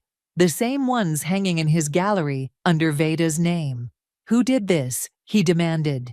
Phoenix. Several voices answered at once. The timing's interesting, Violet said, loudly, still recording. Right before your big exhibition featuring Vada's work that looks remarkably similar to these pieces. A sleek Range Rover pulled up. Vada. She stumbled out, designer sunglasses not quite hiding her panic. This is harassment, she shouted. Those are my paintings. I created them. Did you? Someone in the crowd called out. Prove it. Show us your process. I don't have to prove anything. Actually, Violet stepped forward. You might. My latest article just went live. Financial records showing suspicious payments from your mother to the gallery. Testimonies from art students who remember these exact pieces being created by someone else. Vada's phone started ringing. She answered it, turning away from the crowd. Mother, you need to get down here now. Regina arrived 10 minutes later, looking less polished than I'd ever seen her. She pulled Marshall and Vada into a huddle, gesturing frantically. Watch this, Griffin murmured, nodding toward the gallery entrance. Right on cue, an older man in an expensive suit approached the group. The city's most respected art critic, right on schedule. Mr. Marshall, he said loudly enough for everyone to hear. I've been reviewing the exhibition pieces for tomorrow's opening. In light of these developments, I have some questions about provenance. Regina stepped forward, charm offensive ready. Perhaps we could discuss this privately. No, he cut her off. I think transparency is crucial right now. Miss Vada, would you walk me through your creative process for the centerpiece, the one with the broken mirrors? Vada's face went white. My process is very personal. Because, he continued, pulling out his tablet, I have here a video from 3 years ago, showing that exact piece being created by someone else. The crowd pressed closer. Phones recorded everything. Violet's smile was predatory as she took notes. This is ridiculous, Regina snapped. We have contracts, agreements, obtained through fraudulent means, Violet interjected, as detailed in my article, which, by the way, just hit 50,000 shares. I stepped forward, finally pulling off my hoodie and sunglasses.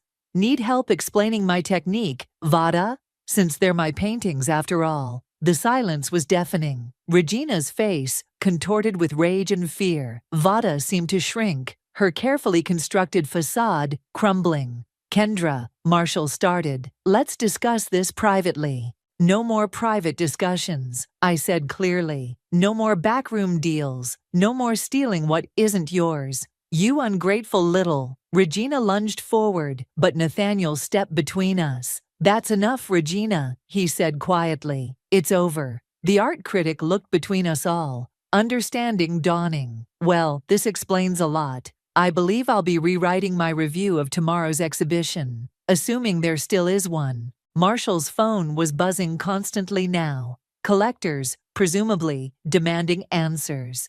You've ruined everything, Vada whispered. No, I corrected her, pointing to the phoenix rising above us. I've just started creating something real. Violet's voice cut through the chaos. Exclusive interview with the real artist behind the controversial Stevens exhibition, streaming live in 10 minutes. The crowd surged forward, cameras flashing, questions flying. Through it all, I kept my eyes on the phoenix, my truth, finally taking flight. Regina grabbed my arm as chaos erupted around us. This isn't over, she hissed. I smiled, feeling truly visible for the first time in years. You're right. Phoenix is just getting started. The gallery was packed for what should have been Vada's triumphant exhibition opening. Instead, the crowd buzzed with whispers and pointed fingers as my sister stood frozen before her. My paintings, mascara streaking down her face. Ladies and gentlemen, Marshall announced, his voice shaking slightly. In light of recent developments, tonight's exhibition will be postponed. Why postpone? I called out, stepping forward. The artist is right here. Regina appeared beside me, gripping my arm. Kendra, stop this madness right now. Or what, Mom? You'll make me invisible again. The art critic cleared his throat. Perhaps Ms. Vada would like to demonstrate her technique. Show us how she created these remarkable pieces. Vada backed away from the easel that had been set up for her live demonstration. I'm not feeling well. Then I will, I said, picking up a brush. Since I'm the one who actually painted everything here. The crowd gathered around as I began to work, my hands moving with practiced confidence. Every stroke was familiar, every technique my own. Within minutes, the emerging image matched the style of the surrounding paintings perfectly. Fascinating, the critic murmured, recording everything on his tablet. And those surveillance videos Ms. Henderson provided, showing you creating the original works, are fake, Regina interrupted. Obviously doctored. Kendra is just jealous of her sister's success. Success built on lies, Nathaniel said, stepping forward. Show them the financial records, Regina. Show them how you bought this exhibition with borrowed money. Marshall cleared his throat nervously. Perhaps we should clear the gallery. No, I said firmly, still painting. Let's have everything out in the open. Like how you knew these were my paintings all along, Marshall. How you helped them steal my work because Mom promised you a cut of the profits. The whispers grew louder. Phones recorded everything. Violet stood near the entrance, broadcasting live. That's not, Veda's voice cracked. Mother said it would be okay. She said you owed us. Owed you. I turned from the easel. For what? Years of being pushed aside? Having my art supplies destroyed before competitions? Being told I wasn't good enough while you took credit for my work? I never meant. Vada looked around desperately. Mother, do something. But Regina was backing away, her carefully maintained facade crumbling as reporters pressed closer with questions about the financial records. Is it true you're deeply in debt? Did you bribe the gallery? Were you aware of the art theft? This is all a misunderstanding, Regina tried. But her voice had lost its authority. We're a family. A family, I laughed, the sound sharp and cold.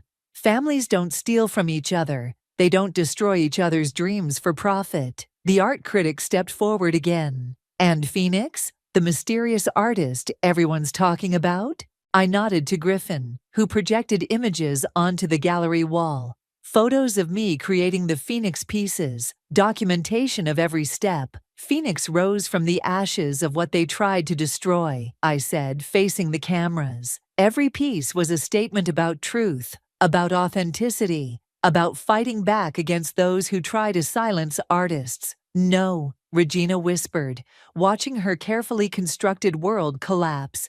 You can't. Can't what? Succeed without your permission? Exist outside your control? I turned to the crowd. Every painting here has my signature hidden in it. UV light will reveal them, along with dates, timestamps, and coded messages I've included in each piece. Marshall slumped against the wall as collectors demanded refunds, his phone buzzing constantly. Vada had sunk into a chair, all pretense abandoned, as she sobbed quietly. The Phoenix mural outside, the critic said thoughtfully. It was a warning, wasn't it? And a declaration.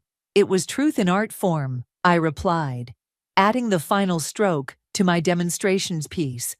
A small phoenix rising in the corner, my real signature bold beneath it. Violet pushed forward with her camera. And now that the truth is out, what's next for the real artist behind these works? I looked at my family, Regina's desperate anger, Vada's broken facade, Nathaniel's quiet pride. Then at my supporters, Griffin recording everything, Violet broadcasting truth, the critic nodding approvingly at my technique. Now, I picked up a fresh canvas. Now I create under my own name. No more shadows, no more theft, no more lies. Security, Marshall called weakly. Clear the gallery.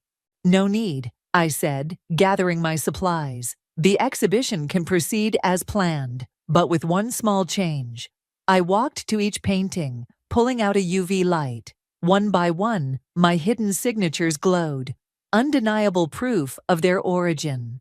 The crowd gasped and photographed each revelation. Everything stays, I announced, but with proper attribution. After all, isn't art about truth? Regina's last desperate cry was drowned out by applause as I signed my latest piece with flourish. Not as Phoenix, not as the invisible daughter, but as myself. Finally, undeniably visible. The morning sun streamed through Griffin's studio windows as I packed the last of my paintings. My phone hadn't stopped buzzing since the exhibition. Galleries, collectors, journalists all wanting to talk about my work, both as myself and as Phoenix. Ready for this? Griffin asked, carefully wrapping my latest piece. Not really. I checked my phone. Another missed call from Regina. but I need to do it. The drive to my childhood home felt different now. The imposing facade no longer intimidated me. Nathaniel's truck was already parked outside. Inside, Regina sat at the dining room table, papers spread before her. Veda slumped in a corner chair, looking smaller without her designer clothes and carefully crafted confidence. "You came," Regina said flatly. "Your father insisted on this family meeting. We need to talk about consequences," Nathaniel said, his voice firm. "Real ones." I set a folder on the table. 3 options. Read them. Regina's hand shook as she opened it. "What is this?" Option 1. You both publicly admit everything. The theft, the fraud, the manipulation. I'll decline to press charges, but you'll need to repay the collectors you deceived. Vada looked up, hope flickering. "And the other options?" Option 2. I let Violet publish everything she has. The financial records, the surveillance footage, the texts between you and Marshall planning the theft. You both face fraud charges. Regina's face hardened. "You wouldn't dare." Option 3, I continued. "I walk away. Cut all ties. But every piece of art I create will tell this story. Every exhibition will showcase how my own family tried to steal my voice." "You're blackmailing us," Vada whispered. "No, I'm giving you a chance to do the right thing." Finally, Nathaniel placed a hand on my shoulder. "Listen to her, Regina. It's over. The question is how you want it to end." Regina stared at the papers, her carefully manicured nails tapping the table. "The collectors are already demanding refunds. Marshall's reputation is ruined. What more do you want?" "The truth," I said simply. "That's all I ever wanted." Vada stood suddenly. "I'll do it. I'll confess." She turned to me, tears streaming. "I was so scared of disappointing her, of not being perfect. It was easier to take your work than face my own failure." "Vada," Regina snapped. "Don't you dare." "No, mother." Vada's voice strengthened. "You pushed and pushed until we both became monsters. I won't do it anymore." My phone buzzed. Griffin. Reminding me about the meeting with the new gallery. A real opportunity, earned with my own talent. "Choose quickly," I said, standing. "The press conference is in an hour. Either you'll be there to tell the truth, or I will." Regina's facade finally cracked. "Everything I did was for this family." "No," Nathaniel cut in.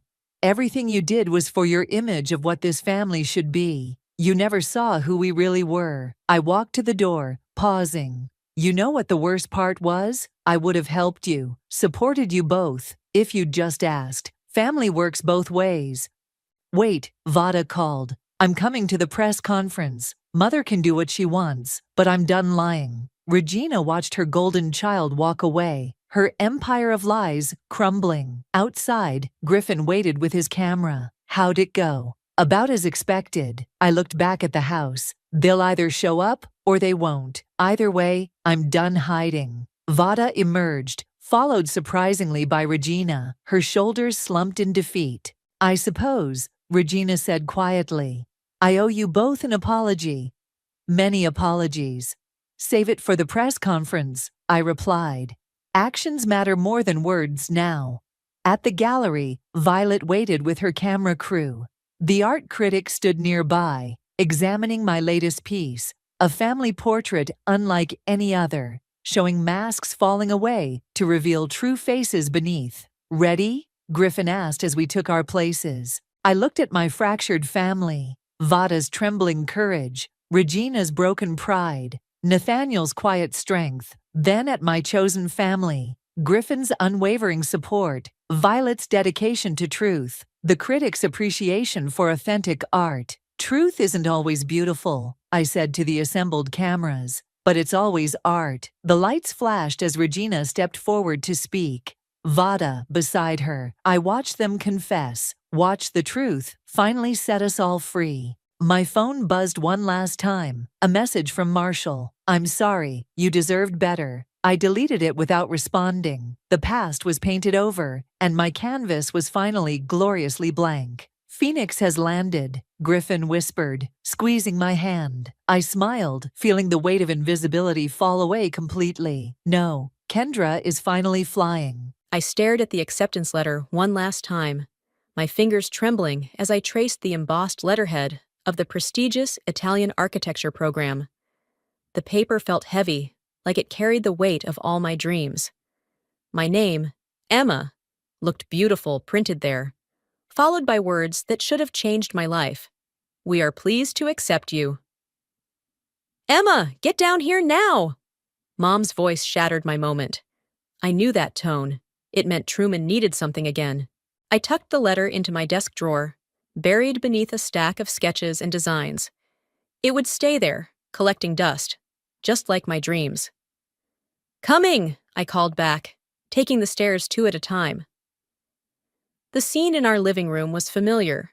Mom and Dad on the couch, Truman pacing anxiously, his perfect hair slightly disheveled, a sure sign he was about to ask for something big. Sit down, honey, Dad said, using his gentle voice. The one that always preceded bad news or impossible requests. What's going on? I asked, though I already knew. There was only one reason they'd gather like this on a Sunday afternoon. Truman cleared his throat. So, Tiffany and I set a date for the wedding. That's great? I tried to sound enthusiastic, but my stomach was already nodding. It's at the Grand Plaza, Mom beamed. Isn't that wonderful? The Grand Plaza. Of course. Only the most expensive venue in town would do for Golden Boy Truman and his Instagram-famous fiancée. The thing is, Truman ran his hands through his hair, we're a bit short on the deposit, and I know you've been saving up for whatever it was. Architecture school in Italy, I said firmly. I've been saving for 3 years. Right, that. He waved his hand dismissively. But this is my wedding, Em. The most important day of my life. Mom leaned forward. Emma, sweetie, you can always study later. Truman needs this now. The deposit is due tomorrow, and they won't hold the date. Later? I laughed, but it came out more like a choke. I'm 28. When exactly is later? Don't be dramatic, Dad sighed. Family comes first. You know that. My best friend Audrey's words from last week echoed in my head. They treat you like an ATM with legs, and you let them. How much? I asked, my voice hollow. Truman named a figure that made my heart stop. It was almost everything I had saved. That's insane, I protested. That's my future you're asking for. Emma, Mom's voice turned sharp. Your brother has found someone special. Are you really going to stand in the way of his happiness? I looked at Truman, remembering all the times I'd given in. The car repair money last year, the business venture the year before that. Every time it was just this once, and I'll pay you back. You never paid me back for the car, I said quietly. Oh my God, are you seriously bringing that up now? Truman exploded. This is my wedding. And what about my life? I shot back. When does what I want matter? The silence that followed was deafening. Mom looked like I'd slapped her. Dad wouldn't meet my eyes. And Truman just stared at me with that entitled expectation I'd grown to hate. Fine, I finally said, standing up. I'll transfer the money tomorrow. Emma, thank you! Truman rushed to hug me, but I stepped back. Don't. My voice cracked. Just don't. I turned and walked upstairs, ignoring Mom's calls behind me. Back in my room, I pulled out the acceptance letter again. This time, I didn't just look at it. I read it aloud, every word, committing it to memory. Then I took out my phone and texted Audrey. You were right. They did it again. And I let them. Her response came quickly. Oh, honey, want me to come over? No, I need to be alone right now. I sat at my desk, looking at the architectural sketches covering my walls. Dreams drawn in careful lines and precise measurements.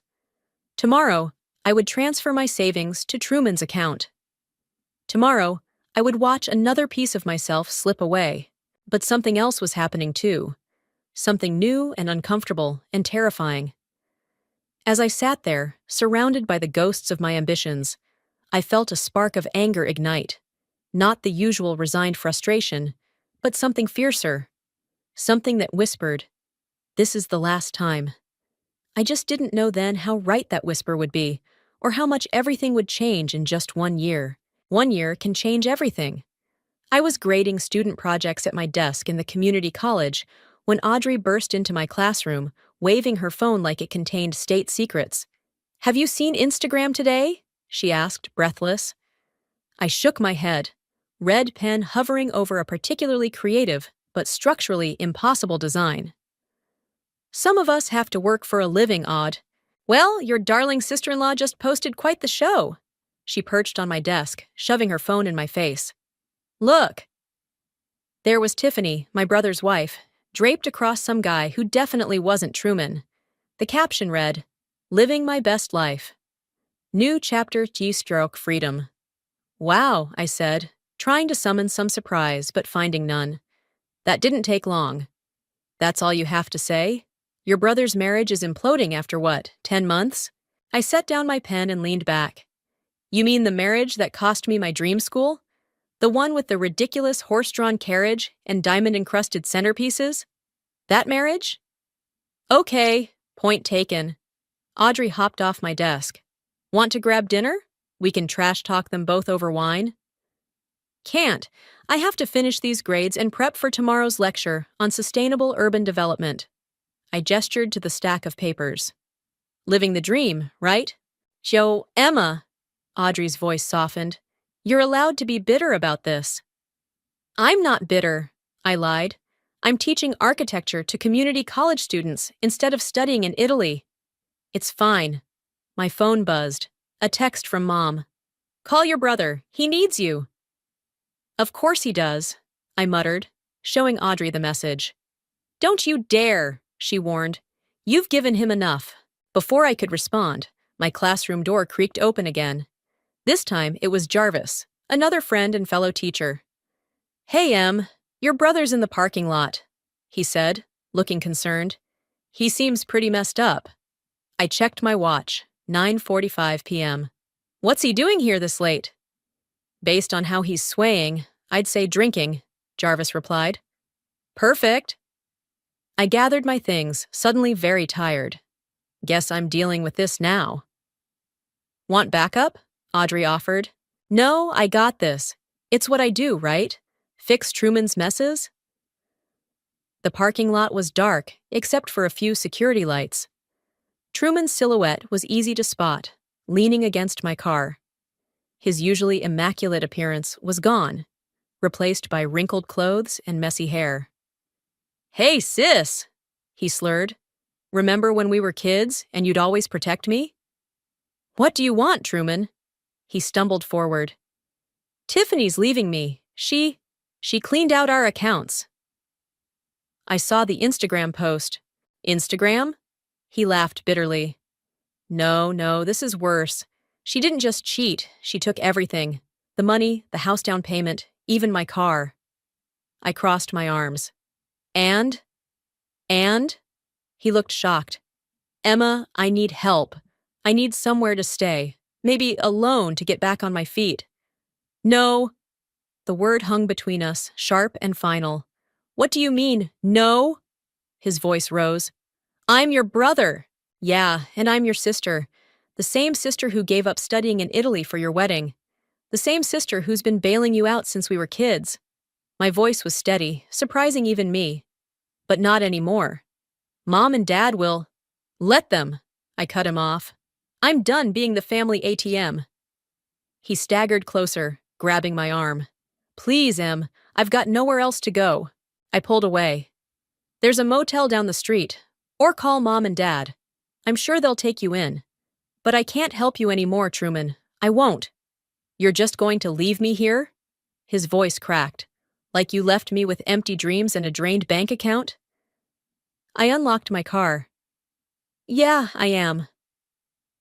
As I drove away, I watched him in my rearview mirror, standing alone in the parking lot. Part of me wanted to turn around, the same part that had always given in, always put him first, but something had changed in the past year. Maybe it was teaching young students about following their dreams while mine gathered dust. Maybe it was watching Tiffany's endless social media posts about their perfect life, bought with my sacrificed future. My phone started ringing, Mom's number flashing on the screen. I turned it off and kept driving. When I got home, I opened my desk drawer and pulled out that old acceptance letter. The paper had yellowed slightly, but the words still stung. "We are pleased to accept you." I didn't know it then, but this was just the beginning. Truman's late-night visit would set in motion events that would change everything for both of us.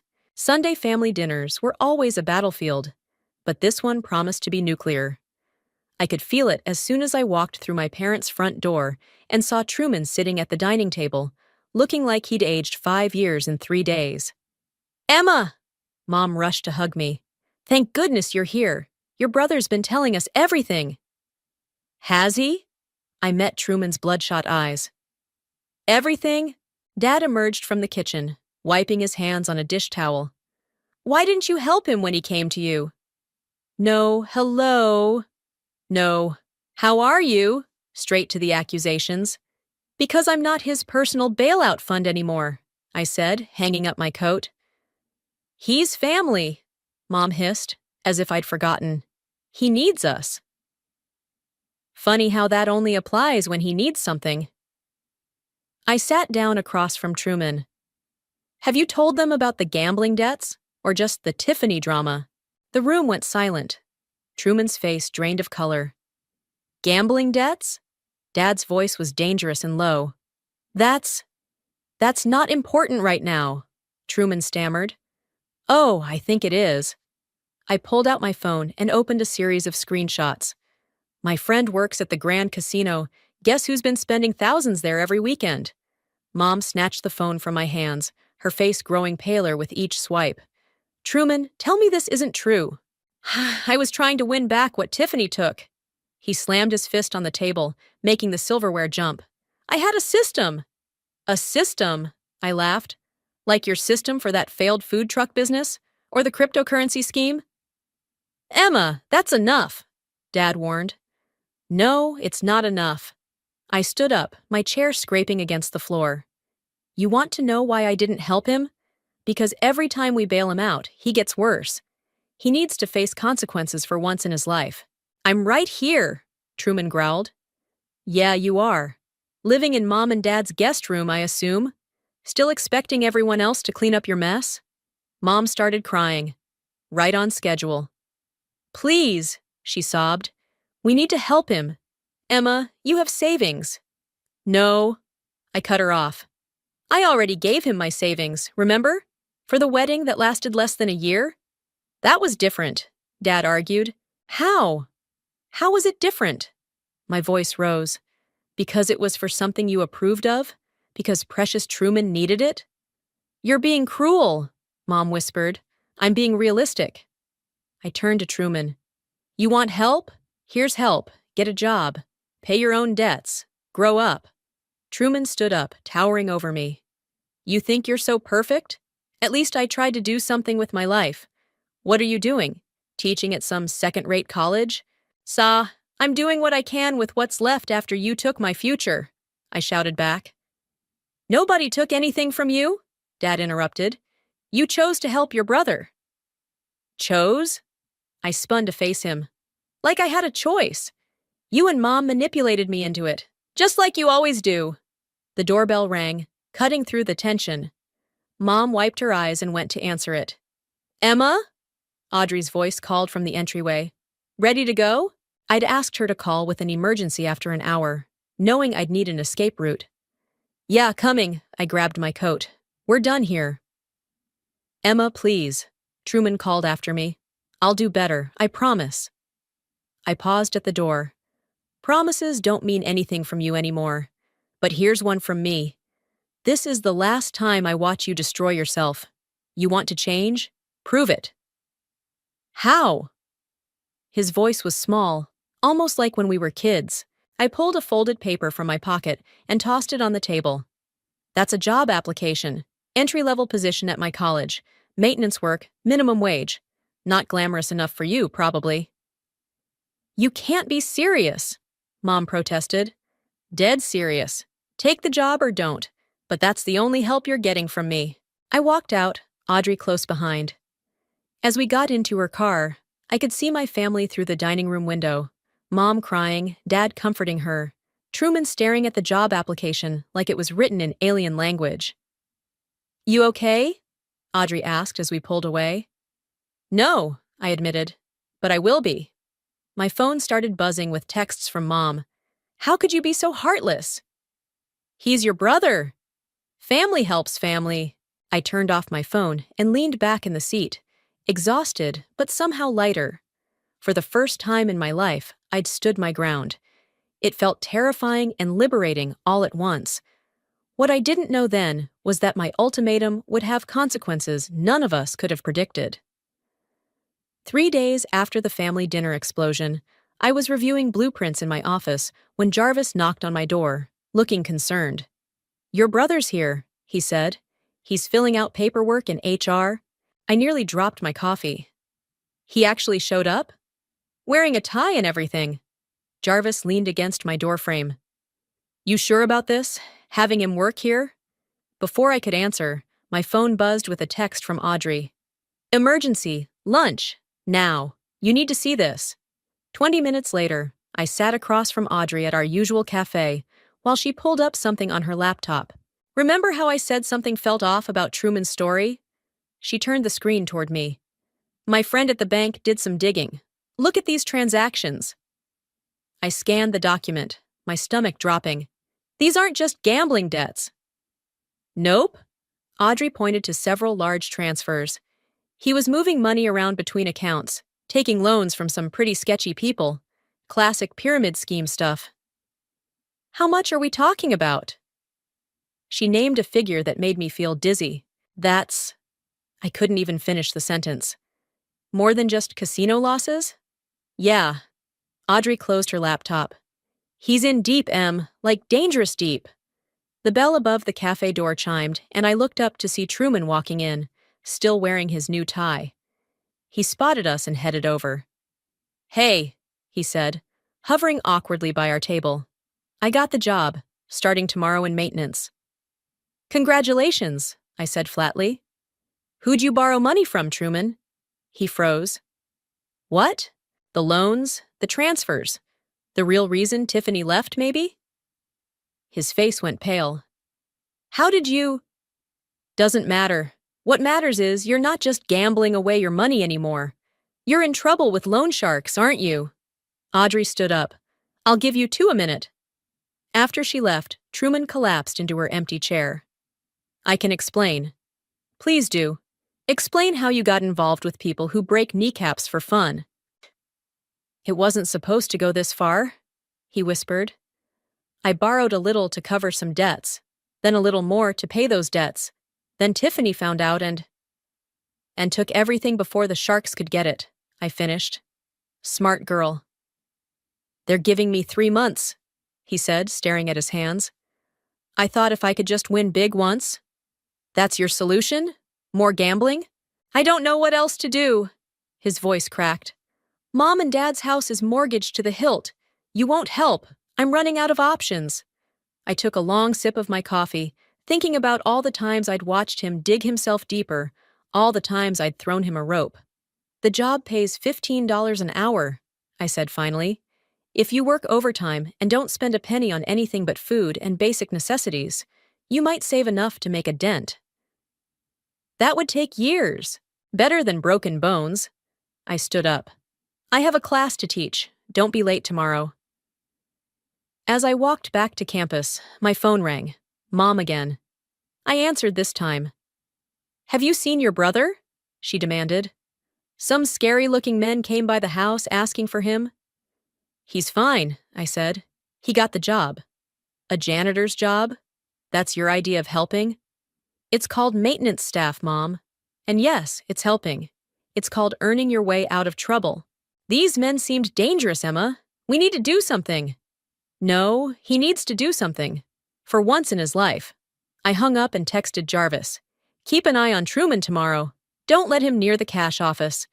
His response came quickly. Already on it. Security's been notified.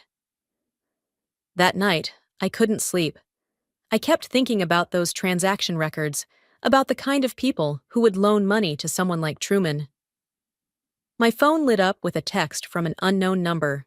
"Your brother owes us. Family pays family's debts. You have 2 weeks." I blocked the number, my hands shaking. This was bigger than stolen dreams now. This was dangerous. Another text, this time from Truman. "I'm sorry for everything. I'll do better. I promise." I stared at his message for a long time before responding. Actions, not words. "See you tomorrow." Setting my phone down, I walked to my window and looked out at the city lights. Somewhere out there, people were looking for my brother, counting down the days until their money was due. And here I was, caught between wanting to protect him and knowing I had to let him face this on his own. Tomorrow would be his first day of real work, his first step toward either redemption or disaster. And I had front row seats to whatever came next. I was erasing architectural diagrams from the whiteboard when Professor Martinez knocked on my classroom door. My old mentor hadn't changed a bit. Same silver hair, same kind eyes behind wire-rimmed glasses. "Emma, got a minute?" She was practically bouncing with excitement. "For you? Always." I set down the eraser. "What's up?" She pulled out a glossy brochure. "The International Architecture Symposium in Rome. They're looking for emerging talents to present innovative urban development concepts. I submitted your sustainable housing project." My heart stopped. "You what?" "They loved it.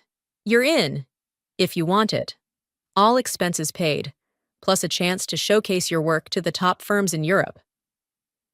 The room spun slightly. Rome, architecture, everything I'd dreamed of.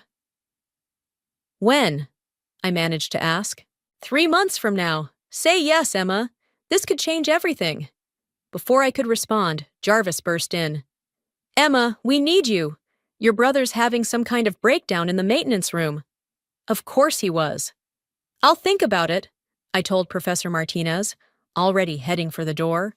I found Truman sitting on the floor of the supply closet, surrounded by cleaning supplies, his head in his hands. 2 weeks of actual work had taken their toll.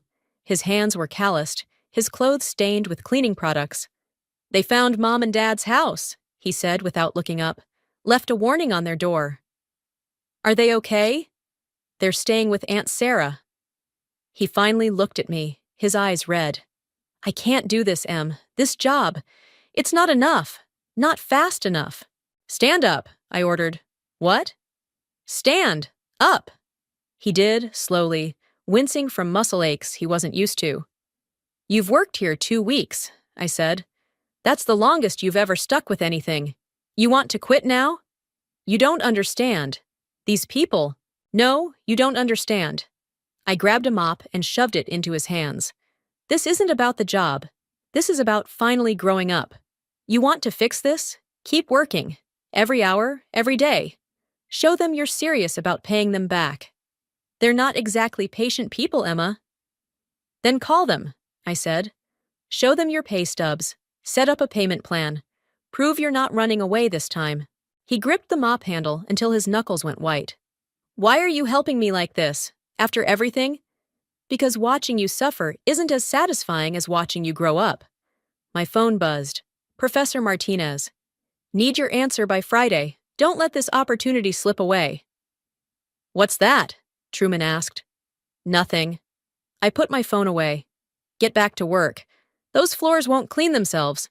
Later that evening, I sat in my apartment, staring at the symposium brochure. Audrey paced behind me. "You have to go," she insisted. "This is everything you've wanted." "I can't leave now. Not with everything happening with Truman." "That's exactly why you should leave." She stopped pacing. "He's not your responsibility. Let him figure it out himself." My phone rang. An unknown number again. This time, I answered. "Miss Emma?" a gruff voice asked. "About your brother's debt." "I'm listening. We've seen his work records. Not much, but it's something. We might be willing to extend terms, if you guarantee the payments." I closed my eyes. "No, I'm not co-signing his debt. He needs to handle this himself. Dangerous choice, miss. So is threatening a man's family when he's trying to pay you back. He's working now. Let him pay. I hung up before they could respond. Are you insane? Audrey grabbed my phone. You can't talk to loan sharks like that. Actually, I can. I stood up and walked to my desk, pulling out the symposium brochure again. Because I'm done being afraid, done putting my life on hold. I picked up my phone and called Professor Martinez. I'm in, I said when she answered. I'll go to Rome. After hanging up, I texted Truman. Meet me tomorrow before your shift. We need to talk. His response came quickly. Everything okay? Yes, I typed back. For the first time in a long time, everything's okay. I looked out my window at the darkening sky, feeling something I hadn't felt in years. Hope. Not just for me, but for Truman too. He was finally facing his demons, and I was finally facing mine. The fear of putting myself first, of reaching for what I wanted. Rome was waiting, and this time, nothing would stop me from going. But first, I had to tell my brother I was leaving, and hope that the progress he'd made wouldn't crumble in my absence. The campus coffee shop was nearly empty when Truman arrived for our morning meeting. He looked different after a month of real work. Thinner, stronger. His designer clothes replaced by practical wear. You're leaving? He stared at the symposium brochure I'd handed him. To Italy? Rome, for the architecture symposium. I stirred my coffee. I leave in 2 months. But what about? He gestured vaguely, meaning everything. The loan sharks, his job, our parents. You're doing well here, Truman. The maintenance supervisor says you're one of his best workers. That's because I'm terrified of disappointing you. He laughed, but it wasn't really a joke. Good. Stay terrified. Keep working. I pulled out an envelope. I've worked out a payment schedule with your creditors. They've agreed to the terms as long as you stick to it. He took the envelope with trembling hands. How did you? I didn't pay them. I cut him off. I just negotiated. The payments come from your salary. Miss one, and the deal's off. Thank you, he whispered. Don't thank me yet. I leaned forward. Because here's the hard part. I won't be here to watch over you anymore. I can handle it, he said quickly. Too quickly. Can you? Because Mom called me crying last night, said you were talking about taking a weekend trip to Atlantic City. His face flushed. It wasn't. I just thought. You thought what? My voice rose. That one big win would solve everything? I could pay them back faster. Or lose everything again. I stood up, my chair scraping loudly. Several students turned to look. You haven't changed at all, have you? That's not fair. I'm working my ass off here. Working isn't enough if you're still thinking like a gambler. He stood too, towering over me. You don't get to judge me. You've never made a mistake in your perfect life. Perfect! I laughed bitterly. I gave up everything for you. My dreams, my savings, my future, all so you could throw it away on a failed marriage and gambling debts. I never asked for that. No, you just expected it. Like you expected Mom and Dad to always bail you out. Like you expected me to fix everything. People were definitely staring now. Jarvis appeared from somewhere, moving toward us cautiously. Everything okay here? He asked. Fine, I snapped. My brother was just leaving.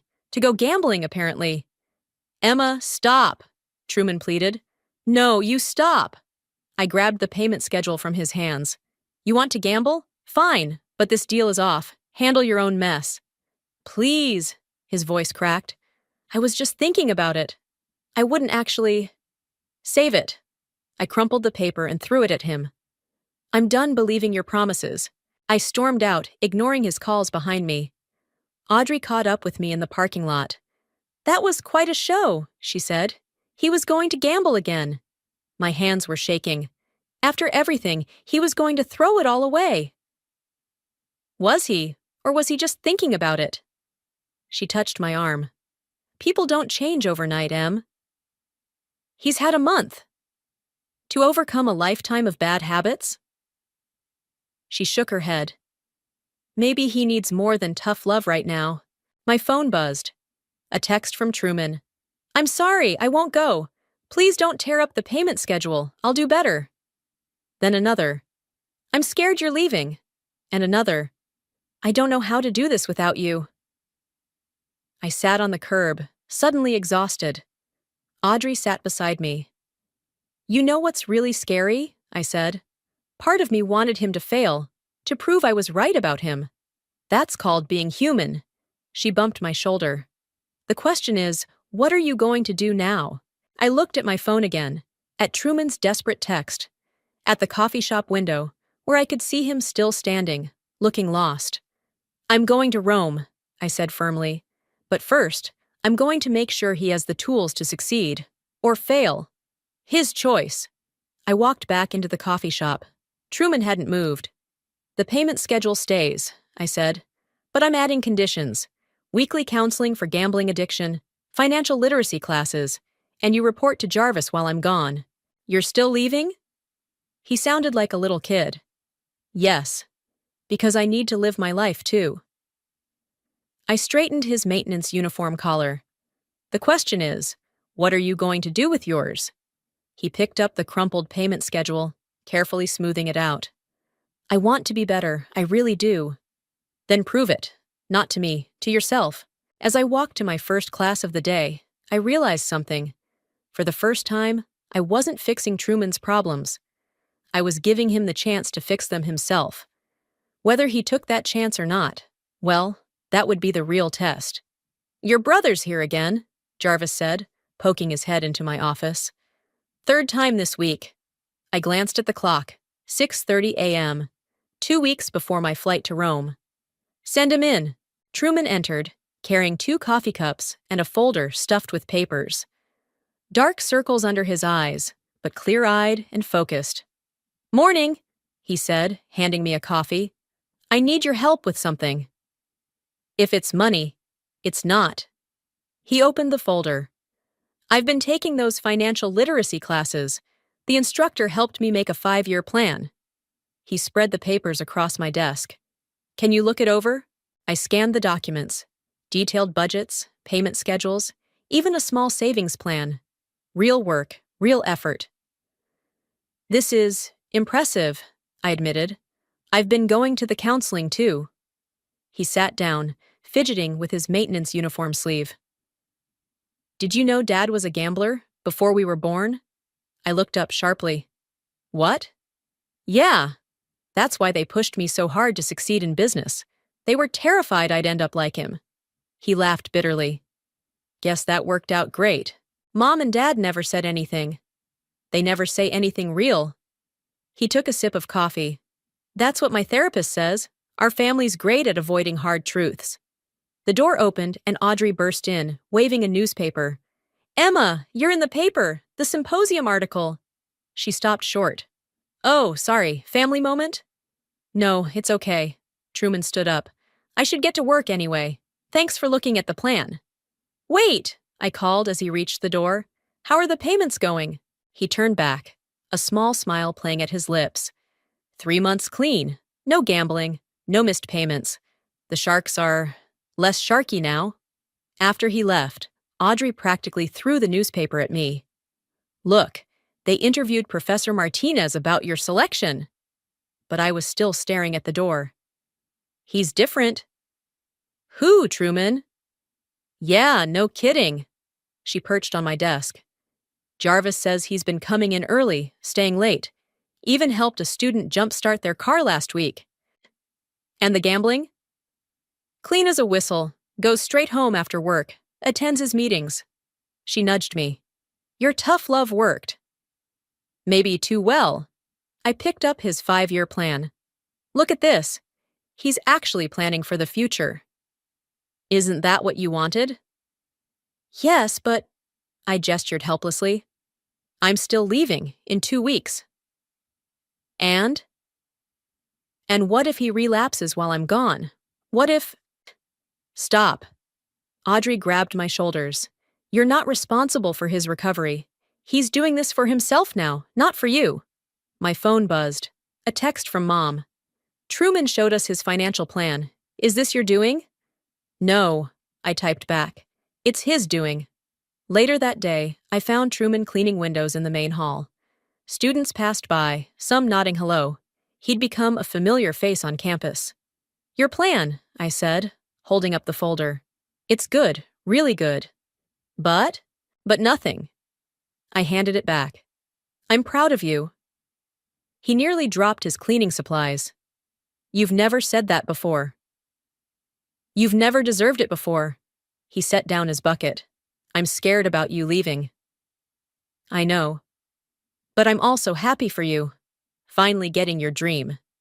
Part of my dream, I corrected. The symposium is just the beginning. He picked up his bucket again. I'll keep sending Jarvis weekly updates, and I'll keep going to meetings. I promise. I believe you, I said, surprising myself by meaning it. That evening, I sat in my apartment packing for Rome. Audrey helped, occasionally sneaking looks at me. Just say it, I sighed. Okay, you're worried about leaving because you think he's only doing well because of you. But you're wrong. She folded a sweater. He's doing well because he finally hit rock bottom and chose to climb up. My phone buzzed. Another text from Truman. Found this while cleaning the storage room. Attached was a photo of an old architectural sketch I'd done years ago, forgotten in a filing cabinet. Still your best critic, he added. This design would never work. The support beams are all wrong. I laughed out loud. He'd been paying attention all those times I'd talked about architecture. He's going to be okay, Audrey said softly. Yeah, I replied, looking at the photo. I think he is. For the first time, the thought of leaving didn't feel like abandonment. It felt like trust. Trust in Truman's recovery, in his growth, in his ability to stand on his own. And maybe, just maybe, that was the greatest revenge of all. Not destroying him, but helping him become strong enough to save himself. Rome was waiting. And now, finally, I could go without looking back. The applause in the Rome conference hall faded as I stepped down from the podium.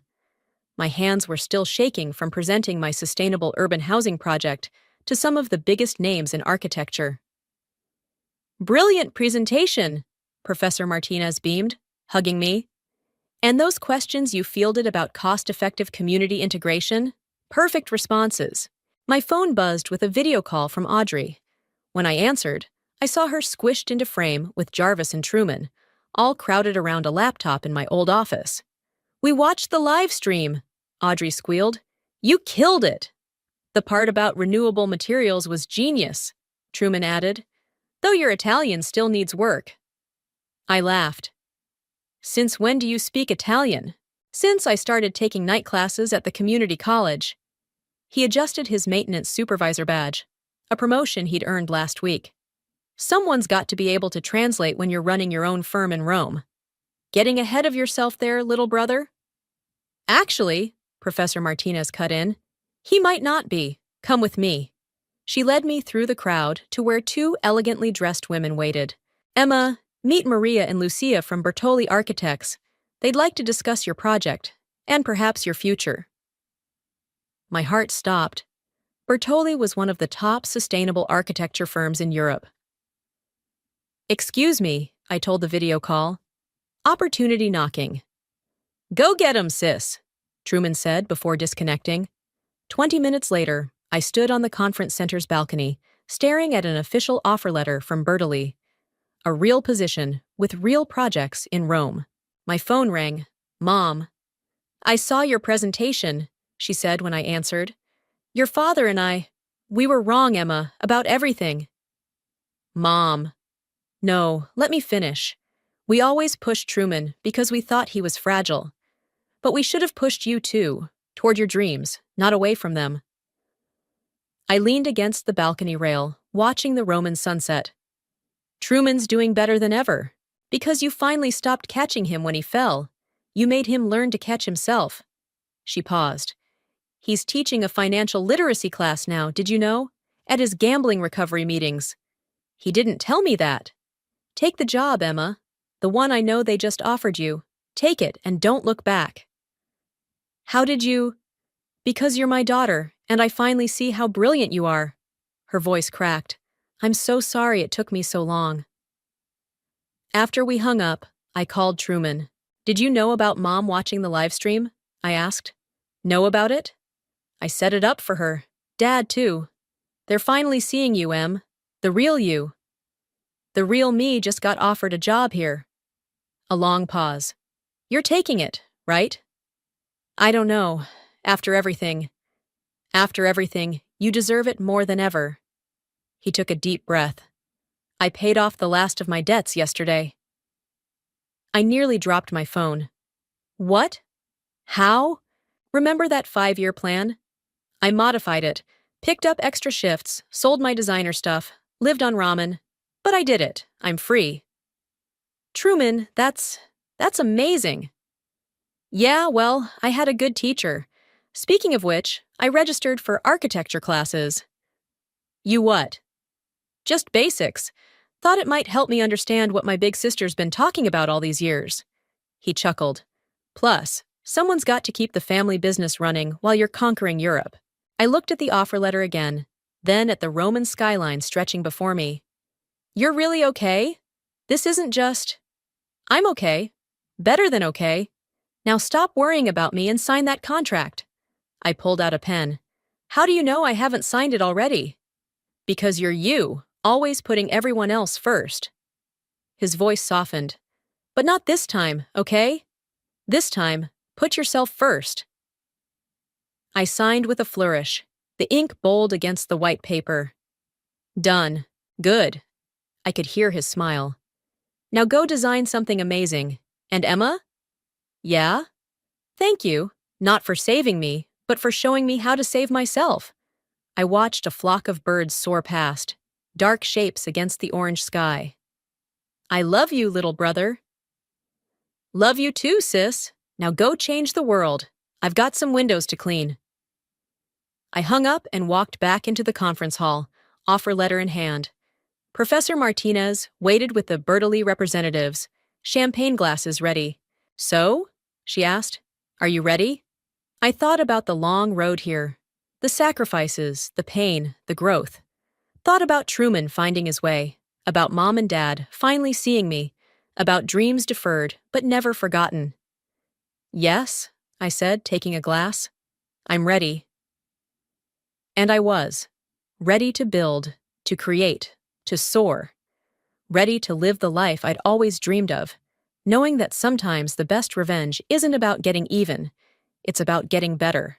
The call came at 2 a.m. on a Tuesday. I was reviewing marketing proposals for our biggest client when my phone lit up with Aunt Sylvia's number. My stomach dropped before I even answered. She never called this late. Vienna, honey, it's your mother. You need to come home. I'm Vienna, and that call changed everything. Within 24 hours, I had packed up my life in Chicago, taken an indefinite leave from my position as marketing director, and moved back into my childhood home in Milwaukee to care for my mother, Hazel. The house smelled exactly the same. Lavender and old books. Mom always joked that she'd rather spend money on hardcovers than air fresheners. But now she lay in her bed upstairs, barely able to lift those beloved books.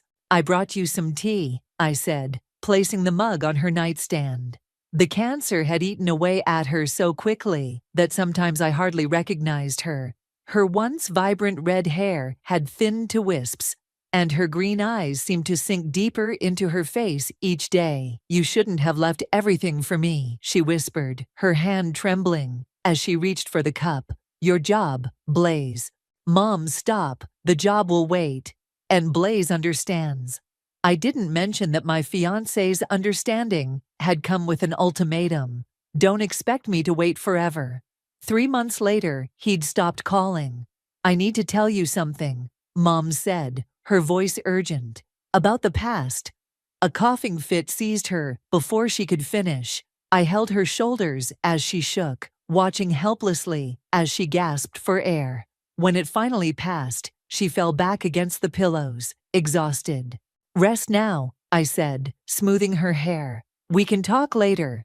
That night, I sat in the kitchen, surrounded by medical bills and insurance paperwork.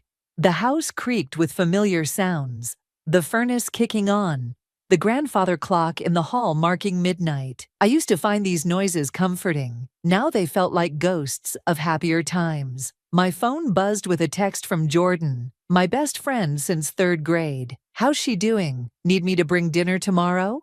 "Thanks, but I'm okay," I typed back, just trying to figure out how long I can stretch my savings. I hadn't told anyone that I'd already drained my 401k. Mom's treatment costs were astronomical, and her insurance barely covered half. But she'd given me everything growing up, working 2 jobs after Dad left, never missing a dance recital or parent-teacher conference. This was the least I could do. A sound from upstairs made me freeze. Mom was talking in her sleep again, something she'd started doing recently. "I'm sorry," she mumbled as I approached her bed. "I'm so sorry, Vienna. Braden. I should have." I leaned closer, but the rest was unintelligible. Who was Braden? Another mystery to add to the growing list of things that didn't make sense lately. The next morning, I found her staring at an old photo album. "Remember this?" she asked, pointing to a picture of us at the lake house. I was maybe 7, gap-toothed and sunburned, proudly holding up a fishing rod.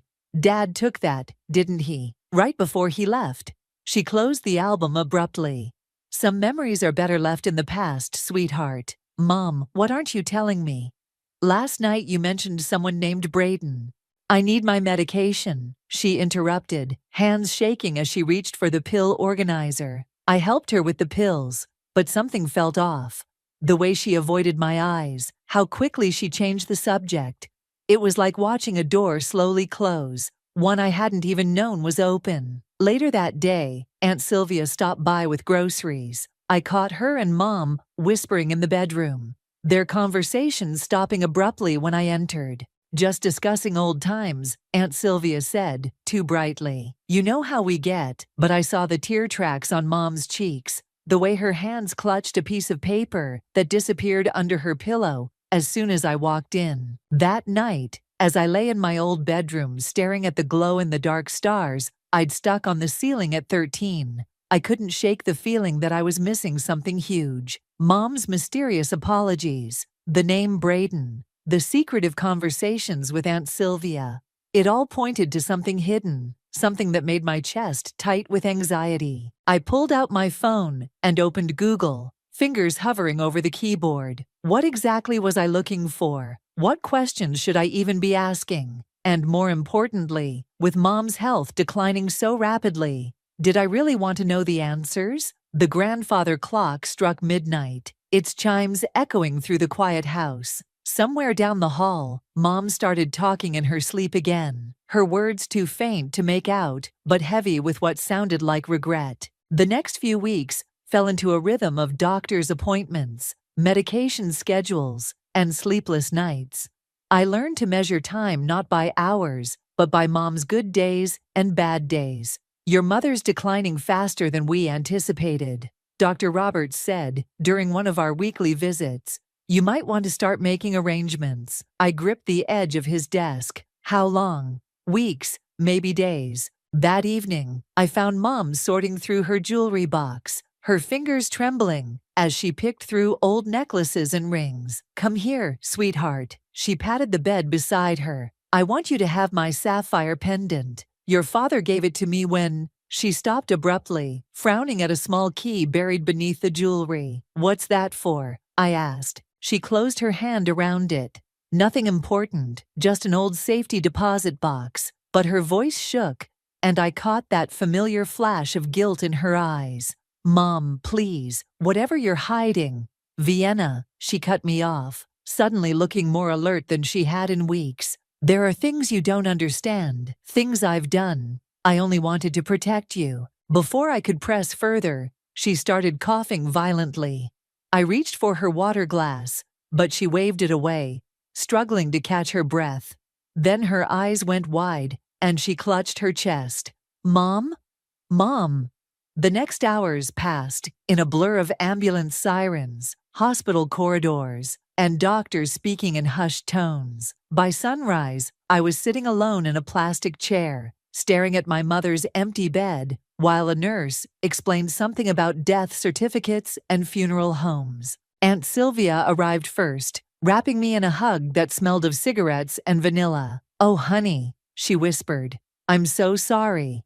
Jordan came next, bringing coffee and staying silent. She always knew when words weren't enough. My boss, Simone, sent flowers with a note, promising my job would be waiting whenever I was ready. The funeral was small, just how Mom would have wanted it. I stood between Aunt Sylvia and Jordan as they lowered the casket, feeling hollow and numb. But it wasn't until the will reading 3 days later that my world truly fell apart. Otis, Mom's lawyer, met me in his downtown office. The room felt too warm, and his bow tie was slightly crooked, details my brain fixated on as he shuffled through papers. "Before we begin," he said, adjusting his glasses, "your mother wanted me to give you this." He handed me an envelope with my name written in Mom's elegant script. My hands shook as I opened it. "My dearest Vienna, by the time you read this, I'll be gone. I know you'll have questions, so many questions. The truth is, I've made mistakes, terrible mistakes that I've spent years trying to make right. Please try to understand that everything I did was to protect both you and Braden. Yes, Braden, your brother. Otis will explain everything. I'm so sorry for the pain this will cause you. Know that I love you more than life itself, even if my actions don't show it." "Mom," I looked up at Otis, my vision blurring. "Brother, what brother?" He cleared his throat. "Braden Kelly, your mother's son from an affair she had 30 years ago, and the sole beneficiary of her estate." The room tilted sideways. "What? The house, her savings, everything goes to Braden. She was very specific about this in her will. But I'm her daughter." I stood up so quickly my chair toppled backward. "I gave up everything to care for her, and you're telling me she left everything to some secret love child I've never even met?" "There's more," Otis said quietly. "Braden doesn't know about any of this. He doesn't even know Hazel was his mother." I laughed, a harsh, bitter sound that didn't seem like it could have come from me. "So she not only cut me out of the will, but left everything to someone who doesn't even know she existed. This has to be a joke. Your mother had her reasons." "Her reasons?" I snatched up my purse. "Her reasons for lying to me my entire life. For watching me drain my savings to care for her while she had a secret son and a secret will." "Vienna, please sit down. There are things you need to know." But I was already heading for the door. Mom's letter crumpled in my fist. Behind me, I heard Otis call out something about legal proceedings and contact information, but his words were drowned out by the roaring in my ears. In the parking lot, I sat in my car and pulled out my phone. With trembling fingers, I typed Braden Kelly into Facebook. The first result showed a man about my age, with Mom's green eyes and familiar smile, teaching in a classroom. My brother, my secret brother, who had just inherited everything I'd spent my life working for. Well, Mom wanted him to have it all? Fine. But first, he was going to learn exactly what kind of woman our mother really was. I spent the next week in a fog of rage and betrayal, ignoring calls from Aunt Sylvia and dodging Jordan's attempts to check on me. The house felt like a museum of lies. Every photo, every memento now suspect. I couldn't look at anything without wondering what other secrets it held. My phone buzzed again. "Jordan." For the third time today. Finally, I answered. "You can't hide forever," she said, before I could speak. "I'm coming over with wine." An hour later, we sat on the floor of my childhood bedroom, surrounded by boxes I'd started packing. "I just can't believe she'd do this," I said, taking another swig straight from the bottle. 30 years of lies. And now some stranger gets everything. Jordan picked up a framed photo from one of the boxes. "Have you looked him up?" "Braden." I pulled out my phone, showing her his Facebook profile. "He's a high school English teacher in Madison. Married, no kids. Looks like he volunteers at animal shelters on weekends. He's basically perfect. And he has no idea. None." I grabbed another box, this one full of Mom's old papers, but he's about to find out. Vienna. Jordan's voice held a warning. What are you planning?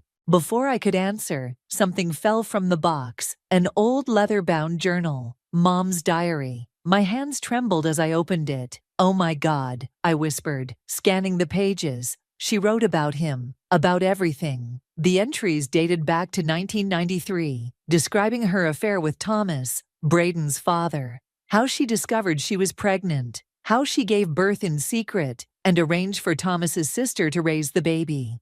Listen to this, I read aloud. I watch him sometimes, at the park, with his aunt. He has Thomas's laugh, my eyes. Vienna would love having a brother, but I can't risk destroying everything. Better they never know. Jordan touched my arm. Maybe she was trying to protect you both. Protect us?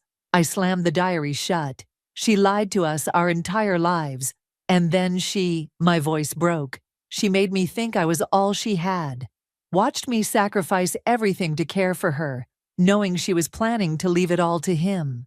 So what now? You're going to track him down and tell him everything? Not yet. I pulled out my laptop. First, I need to understand why. Mom mentioned a safety deposit box key before she died. I'm going to find it and see what else she was hiding. The next morning, I drove to Aunt Sylvia's house. She opened the door before I could knock, looking unsurprised. I wondered when you'd come, she said, stepping aside to let me in.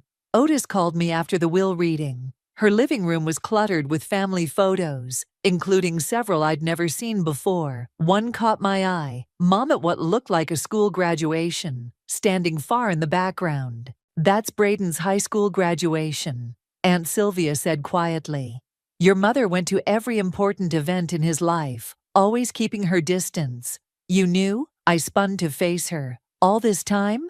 She sank into her armchair, suddenly looking older. I helped her arrange everything with Thomas's sister. It was different back then, Vienna. A married woman having an affair, a secret child. It would have ruined all of you. So you helped her lie, for 30 years. I helped her protect her family. Both her families. She reached for her purse, pulling out a small key. She gave me this last month. Said you'd come looking for it eventually.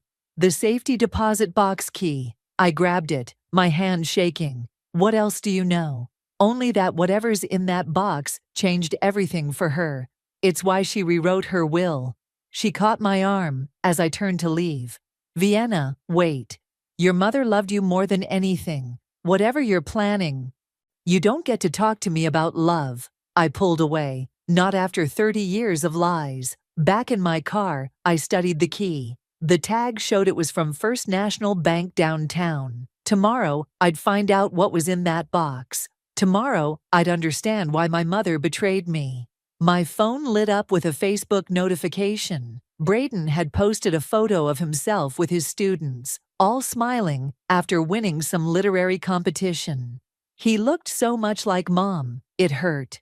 Enjoy your perfect life while you can, brother, I muttered, starting the car, because once I open that safety deposit box, everything changes. What I didn't know then was just how right I was, but not in the way I expected. The contents of that box wouldn't just change Braden's life. They would shatter everything I thought I knew about my mother, my family, and myself. The safety deposit box contained exactly 3 items: a stack of letters, a USB drive, and a handwritten note addressed to me. My hands shook as I read it in the bank's private viewing room. Vienna, if you're reading this, you've discovered the truth about Braden. Before you do anything, please watch the video on the drive. And remember, sometimes the greatest acts of love look like betrayal from the outside. I plugged the USB drive into my laptop right there. Mom's face filled the screen, recorded just weeks before her death. She looked tired but determined. My darling girl, she began. I know you're angry. You have every right to be. But there's something you need to understand about Braden. About why I made the choices I did. I slammed the laptop shut. I couldn't watch this. Not yet. Instead, I grabbed the letters and left, driving straight to the address I'd memorized from Braden's Facebook profile. Madison West High School looked exactly like the photos online. I sat in my car, watching students filter out after the final bell. Then I saw him, tall, with mom's green eyes and easy smile, locking up his classroom. Before I could lose my nerve, I got out of the car. Braden. He turned, friendly but confused. Yes, can I help you? I'm Vienna. My voice cracked. Hazel was my mother. His expression didn't change. I'm sorry, I don't understand. Who's Hazel? Your mother, our mother. He stepped back, shaking his head. There must be some mistake. My mother was Sarah Kelly. She died when I was young. Sarah was your aunt. She raised you because Hazel couldn't keep you. I thrust the letters at him. Here's proof. His hands trembled as he took them. This is insane. I need to sit down. We ended up at a coffee shop across the street. Braden read through the letters while I watched his world unravel, just like mine had. These are from my mother, Sarah, to someone named Hazel, he said finally. They're about me. My childhood. Mom made Sarah promise to write to her every month, to send pictures, report cards, everything. He looked up sharply. Why are you here? Why now? Because Mom died 3 weeks ago, and she left everything to you. What? He pushed the letters away. That's ridiculous. I never even met her. But she met you. She was at your graduation, your college acceptance ceremony, your wedding, always watching from a distance. I pulled out my phone, showing him the photo from Aunt Sylvia's house. See? His face went pale. I remember her. She was always around, just watching. I thought she was one of the other parents. He ran a hand through his hair. This is too much. I have a family, a life. I can't just. Neither could I cut in. But Mom made sure we didn't have a choice. She left you everything, the house, her savings, all of it. And you want to know the best part? I spent the last year caring for her, draining my savings, losing my fiancé, while she knew all along she was leaving everything to you. I don't want any of it, he said quickly. Keep it. I never asked for this. Neither did I. Several people turned to stare at my outburst. I lowered my voice. Neither did I. But here we are. Braden studied me for a long moment. There's more to this story. There has to be. The woman in these letters, she loved both of us. She wouldn't have done this without a reason. I thought of the video on the USB drive, still unwatched, maybe, but does it matter? The damage is done. It matters to me. He gathered the letters carefully. Look, I teach until 3 every day. If you want, come back tomorrow. We can go through these together, try to understand. I almost said no. This wasn't how my confrontation was supposed to go. He was supposed to be arrogant, entitled, not this thoughtful man who looked so much like Mom. It hurt. Fine, I heard myself say. Tomorrow. As I drove home, my phone rang. Aunt Sylvia. Did you meet him? She asked without preamble. How did you? Because I know you, Vienna. Just like your mother did. Did you watch the video yet? I gripped the steering wheel tighter. No. You should. Before you go back tomorrow. How did you know I'm going back? She chuckled softly. Because you're your mother's daughter. And she never could leave a mystery unsolved either. I hung up, but her words followed me home. That night, I sat staring at the USB drive, wondering what other secrets Mom had left behind. Tomorrow, I'd see Braden again. Tomorrow, we'd start unraveling the truth together. But first, I had a video to watch. I watched Mom's video 3 times that night. Each viewing revealed new layers of pain, love, and sacrifice I hadn't understood before. Your father was a cruel man, Vienna, Mom said in the recording. When I met Thomas, Braden's father, it was like finding air after drowning. But Thomas died in a car accident before I could tell him about the baby. Your father's threats about taking you away if I ever shamed him. I couldn't risk losing you both. The next morning, I arrived at Madison West High School, just as Braden was finishing his class. Through the window, I watched him joking with students, his gestures mirroring Mom's so perfectly, it made my chest ache. Ready? He asked when he saw me. I know a quiet place where we can talk. We settled in a small park nearby, spreading the letters between us on a picnic table. I found something else last night, I said, pulling out an envelope. Photos Mom kept hidden. Look at this one. The photograph showed Mom holding baby Braden in a hospital room, tears streaming down her face. On the back was written, "My son, my secret, my heart, 1993. She loved you," I said quietly. "That's clear in everything I've found." Braden touched the photo gently. "Then why give me up? Why never tell me?" "Because of my father. Watch this." I played him part of Mom's video on my phone. His face darkened as he listened to Mom describe my father's abuse, his threats, the impossible choice she faced. "She protected you from him," he said when it ended. "Both of us, really. But why leave everything to you now? Why put me through caring for her just to—" "Vienna." Aunt Sylvia's voice cut through the park. She hurried toward us, clutching her purse. "Thank God I found you both. How did you know we'd be here?" "Jordan told me." She sat down heavily, out of breath. "There's something you need to know. Something your mother made me promise to tell you both when the time was right." She pulled out a thick envelope. "Your mother didn't just leave everything to Braden. She left it to both of you, together." "What?" I grabbed the envelope, scanning the documents inside. "But Otis told you what your mother instructed him to say. She knew you, Vienna, knew you'd need to understand the whole story before you could accept sharing your inheritance. And she knew you'd need to meet Braden to see the kind of man he became. So this was all some elaborate setup?" I felt my anger rising again. "Another manipulation?" "No," Braden said suddenly. "It was a gift." He pointed to one of the letters we'd been reading. "Look at the date. She wrote this the day after my wedding, when she watched from afar. My greatest regret is that my children will never know each other, never understand the love that kept them apart, was the same love that could bring them together." Aunt Sylvia nodded. "She spent 30 years protecting you both from your father's cruelty. But in the end, she wanted to give you what she never could before, each other." I stared at the inheritance papers, the house, the savings. Everything was to be shared equally. But only if Braden and I could work together to settle the estate. "There's more," Aunt Sylvia said. "Your mother left letters for both of you, explaining everything. But she was clear, you have to read them together." She handed us each an envelope, then stood. "I'll leave you to it. But remember, your mother's greatest wish was for her children to find in each other what she could never give you herself, the truth, and a chance at real family." As she walked away, Braden and I sat in silence, holding our unopened letters. "Well," he said finally, "should we read them?" I looked at him, this stranger who was my brother, this man who shared my mother's eyes and my own sense of loss. "Together."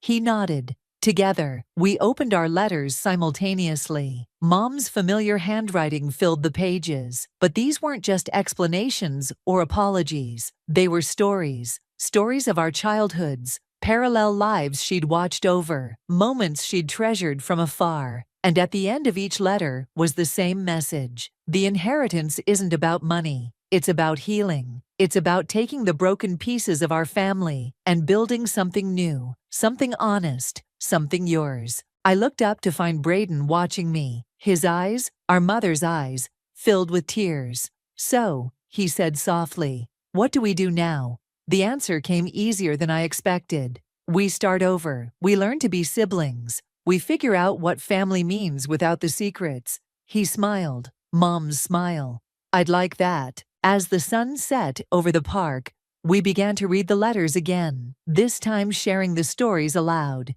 piecing together the fragments of our shared history, and starting to understand the complex love that had both divided and united us. Over the next few weeks, Braden and I fell into a strange routine of sorting through Mom's belongings together every weekend. Each item we uncovered felt like another piece of a puzzle we were slowly assembling. "Look at this," Braden called from the attic, holding up a dusty photo album. "It's full of newspaper clippings." I climbed up beside him, shining my flashlight on the yellowed pages. Every academic award, every teaching achievement, every community service mention with Braden's name had been carefully preserved. She really did follow my whole life, he whispered. Even my first teaching job announcement. She was proud of you. I pulled out another box, just like she was proud of. I stopped, staring at what I'd found. What is it? I lifted out a familiar blue dress. I wore this to my college graduation. She said she had it specially made. My fingers traced the intricate beadwork. But look at this. Hidden in the folds was a receipt from a vintage shop, dated 1993. The dress had originally belonged to Sarah, Braden's aunt who raised him. Sarah wore this to her graduation. Braden said, recognition dawning. I've seen photos. Mom, Hazel. She wanted you to have a piece of both families, didn't she? Before I could respond, my phone buzzed. It was Jordan.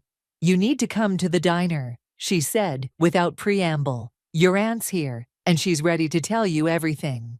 20 minutes later, Braden and I sat across from Aunt Sylvia in a booth at Jerry's diner.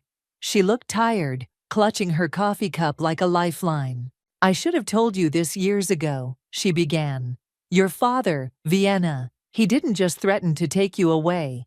He threatened to destroy everyone involved if the truth about Braden ever came out. What do you mean? Braden leaned forward. He was a powerful man in town. Banking, real estate. He could ruin lives with a phone call. When he found out about your mother's pregnancy, he gave her an ultimatum. Give up the baby or lose everything, including Vienna. But why keep it secret all these years? I asked. He died 10 years ago. Sylvia pulled out an old envelope. Because of this, your father's last act of cruelty.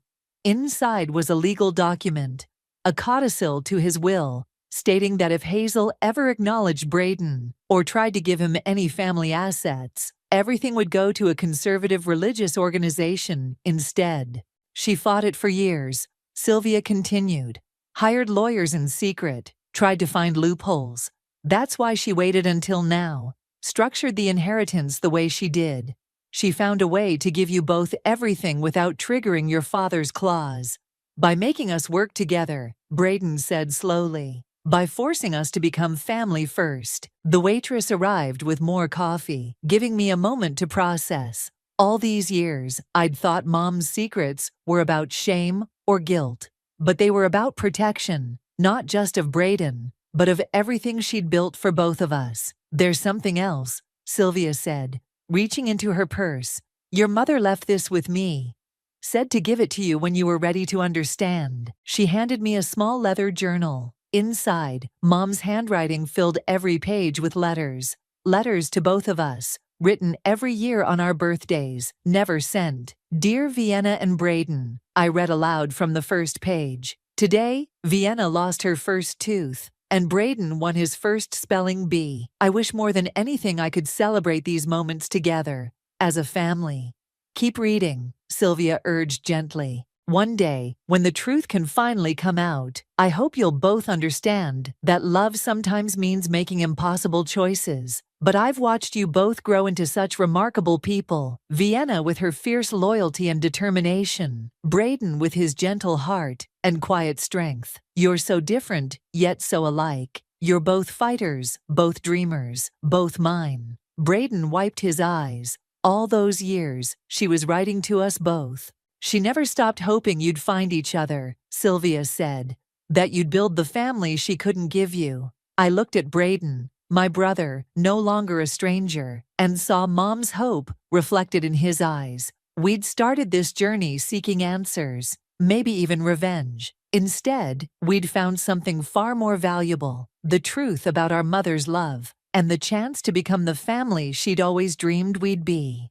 So, Braden said, reaching for the journal, shall we read the rest together? I nodded, feeling the last of my anger dissolve into understanding. Together, we need to talk about the house, Braden said one Saturday morning, as we sorted through Mom's kitchen. 2 months had passed since we'd learned the full truth, and we'd settled into an unexpected friendship. What about it? I asked, labeling another box of dishes. I think you should keep it. He held up his hand as I started to protest. Hear me out.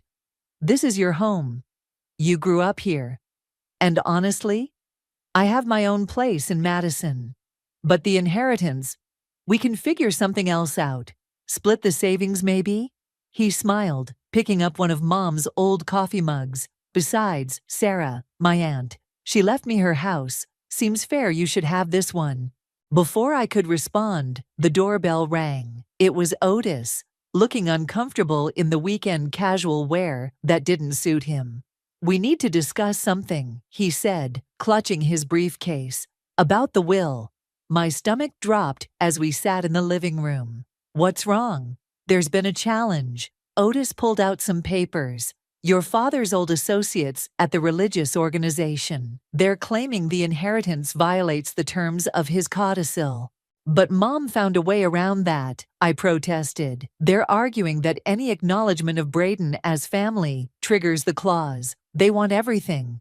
The house, the savings, all of it. Braden stood up suddenly. This is ridiculous. They can't just. They can try, Otis interrupted. And they have the resources for a lengthy legal battle. I felt the old anger rising. Even from the grave, my father was trying to control us, to keep us apart. So what do we do? I asked. Fight back, came a voice from the doorway. Aunt Sylvia stood there with Jordan, both carrying thick folders. We've been doing some digging. They spread the contents across the coffee table. Bank statements, old letters, legal documents. Your father wasn't as clever as he thought, Jordan explained. He left a paper trail. Look at these donations to the organization. All made under false names, all traced back to money he embezzled from his clients.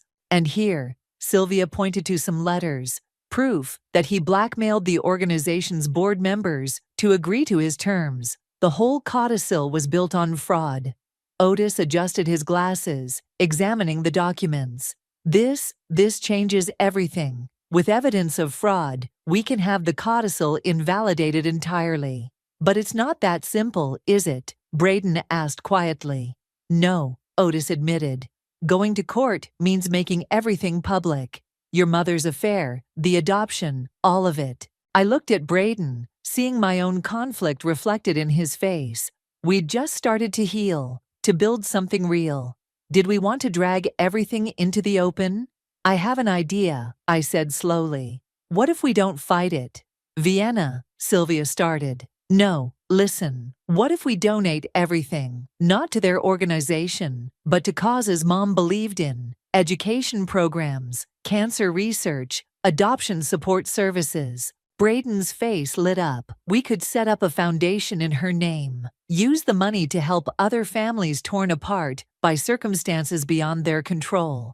Can we do that? I asked Otis. He was already flipping through his papers. Actually, yes. If you both agree to donate the assets voluntarily, the codicil becomes irrelevant. They can't challenge what you've already given away. It's perfect, Jordan said. Your father wanted to use the money to divide people. You'll use it to bring them together instead. I looked around the room, at Braden, my brother who'd become my friend, at Sylvia and Jordan, who'd helped uncover the truth, at Otis, who'd kept Mom's secrets until the right time. Mom's last letter said the inheritance wasn't about money, I said. It was about healing, about building something new. Braden nodded. So we'll build something that helps others heal too. Your mother would be proud, Sylvia whispered, wiping her eyes. Later that evening, Braden and I sat on the porch steps, watching the sunset just like Mom used to do. You know what's funny, he said. When you first showed up at my classroom, I thought my life was about to fall apart. Instead, it finally feels complete. I leaned against his shoulder, feeling the truth of his words. Mom knew what she was doing, didn't she? Making us work together, forcing us to understand each other before we could understand her. She gave us the greatest inheritance possible, he agreed. She gave us each other. As the sky turned purple and gold, I thought about how far we'd come from that day in Otis's office when I'd wanted revenge. Mom had known all along what I'd eventually learn, that the real power wasn't in getting even, but in rising above, in building something beautiful from the ashes of the past. Ready? Braden asked, adjusting his tie as we stood outside the community center. Almost. I smoothed the wrinkles from the blue vintage dress, Sarah's dress, Mom's gift, that I'd chosen to wear today, just nervous. Through the windows, I could see the crowd gathering for the launch of the Hazel Foundation. Local press, community leaders, and families who would benefit from our programs filled the seats. "They're ready for you," Jordan said, poking her head out. Full house. Braden squeezed my hand as we walked to the podium. The familiar faces in the audience gave me strength. Aunt Sylvia in the front row, Otis with his slightly crooked bow tie, even my old boss, Simone, who'd helped develop our outreach strategy. "Welcome," I began, my voice steady. "Many of you knew our mother, Hazel, as a quiet woman who loved books and kept to herself. What you didn't know was that she spent 30 years protecting a secret that would ultimately bring her children together." Braden stepped forward. "We're here today not just to launch a foundation, but to share a story about love, forgiveness, and the true meaning of family." As we took turns explaining the foundation's mission, supporting families separated by circumstances, funding education initiatives, and providing legal aid to parents fighting to keep their children, I watched the audience's reactions. There were tears, nods of understanding, and moments of surprised recognition as people pieced together the truth about Mom's past. "Every dollar that could have torn us apart," Braden said, "will now help bring other families together." After the presentation, during the reception, a young woman approached us clutching a pamphlet. "My sister and I," she hesitated. "We were separated in foster care 15 years ago. Your legal aid program, could it really help us reconnect?" "That's exactly what it's for," I smiled, thinking of Mom. Sometimes families just need a second chance to find each other. Later, as we packed up the remaining materials, Aunt Sylvia handed me an envelope. "Found this in your mother's old recipe box this morning," she said. "It's addressed to both of you, dated the day before she died." Braden and I sat in the empty auditorium to read it together. "My dearest children, by now you've discovered not just each other, but the truth about why I kept you apart. What you might not understand is that every day of separation was also a day of preparation, preparing you both to be strong enough, wise enough, and loving enough to heal our broken family when the time came. Vienna, your fierce loyalty and determination helped you care for me until the end, even when it cost you everything. Braden, your compassionate heart and gentle spirit made you the kind of teacher who changes lives. Together, you possess everything needed to turn our family's pain into purpose. I'm leaving you my greatest burden, but also my greatest hope. The money, the house, they're just things. The real inheritance is the chance to right my wrongs, to help other families avoid our fate, and to become the siblings you were always meant to be. I love you both, eternally and completely, Mom." "She knew," Braden said softly. "She knew we'd choose this path." "Of course she did." I looked around the auditorium, imagining the families we'd help, the lives we'd change. She taught us how, even if we didn't realize it at the time. Ms. Vienna, the young woman from earlier, stood in the doorway with her sister, newly reunited through our program's preliminary outreach. "We just wanted to say thank you for everything." Watching them leave, arms linked, I felt Mom's presence stronger than ever. She'd transformed her greatest regret into our greatest purpose, her deepest wounds into our strongest bonds. "Hey," Braden nudged my shoulder. "Want to grab coffee? I found Mom's old journal entries about your 8th grade dance recital disaster. Figure it's time I heard that story." I laughed, linking my arm through his. "Only if you tell me about the time you accidentally set fire to your aunt's kitchen trying to make breakfast in bed." As we walked out together, I caught our reflection in the window. Mom's eyes, her smile, her determination mirrored in both our faces. We'd started this journey as strangers united by betrayal, but we'd ended it as siblings, united by understanding, forgiveness, and a shared mission to help others find what we'd found. The truth that family isn't just about blood or inheritance, but about the choices we make and the love we choose to give. Behind us, the Foundation's new logo glowed softly. A simple heart formed by two intertwined hands, with Mom's favorite quote beneath it, "Love finds a way." And she'd been right. It had. The call came on a Tuesday, exactly 15 years after my father told me I wasn't worth the air I breathed. I was in the middle of a board meeting when my assistant slipped me a note. "Your mother's calling, third time today. My name is Quinn, and I built a tech empire from the ground up while my family pretended I didn't exist." Funny how life works sometimes. "We need to wrap this up," I told my executives, maintaining my composure despite the tremor in my hands. "Send me the final projections by tomorrow morning." In my office, I stared at my mother's number on my phone screen. The same number I'd memorized as a child, back when I still believed family meant something. "Quinn." Her voice was smaller than I remembered. "Baby, is that you?" "It's me." I kept my tone neutral, professional. The Manhattan skyline stretched out behind my desk, a view I'd earned while they wrote me off. "We've been trying to reach you." A pause. "Your father, he wants to talk."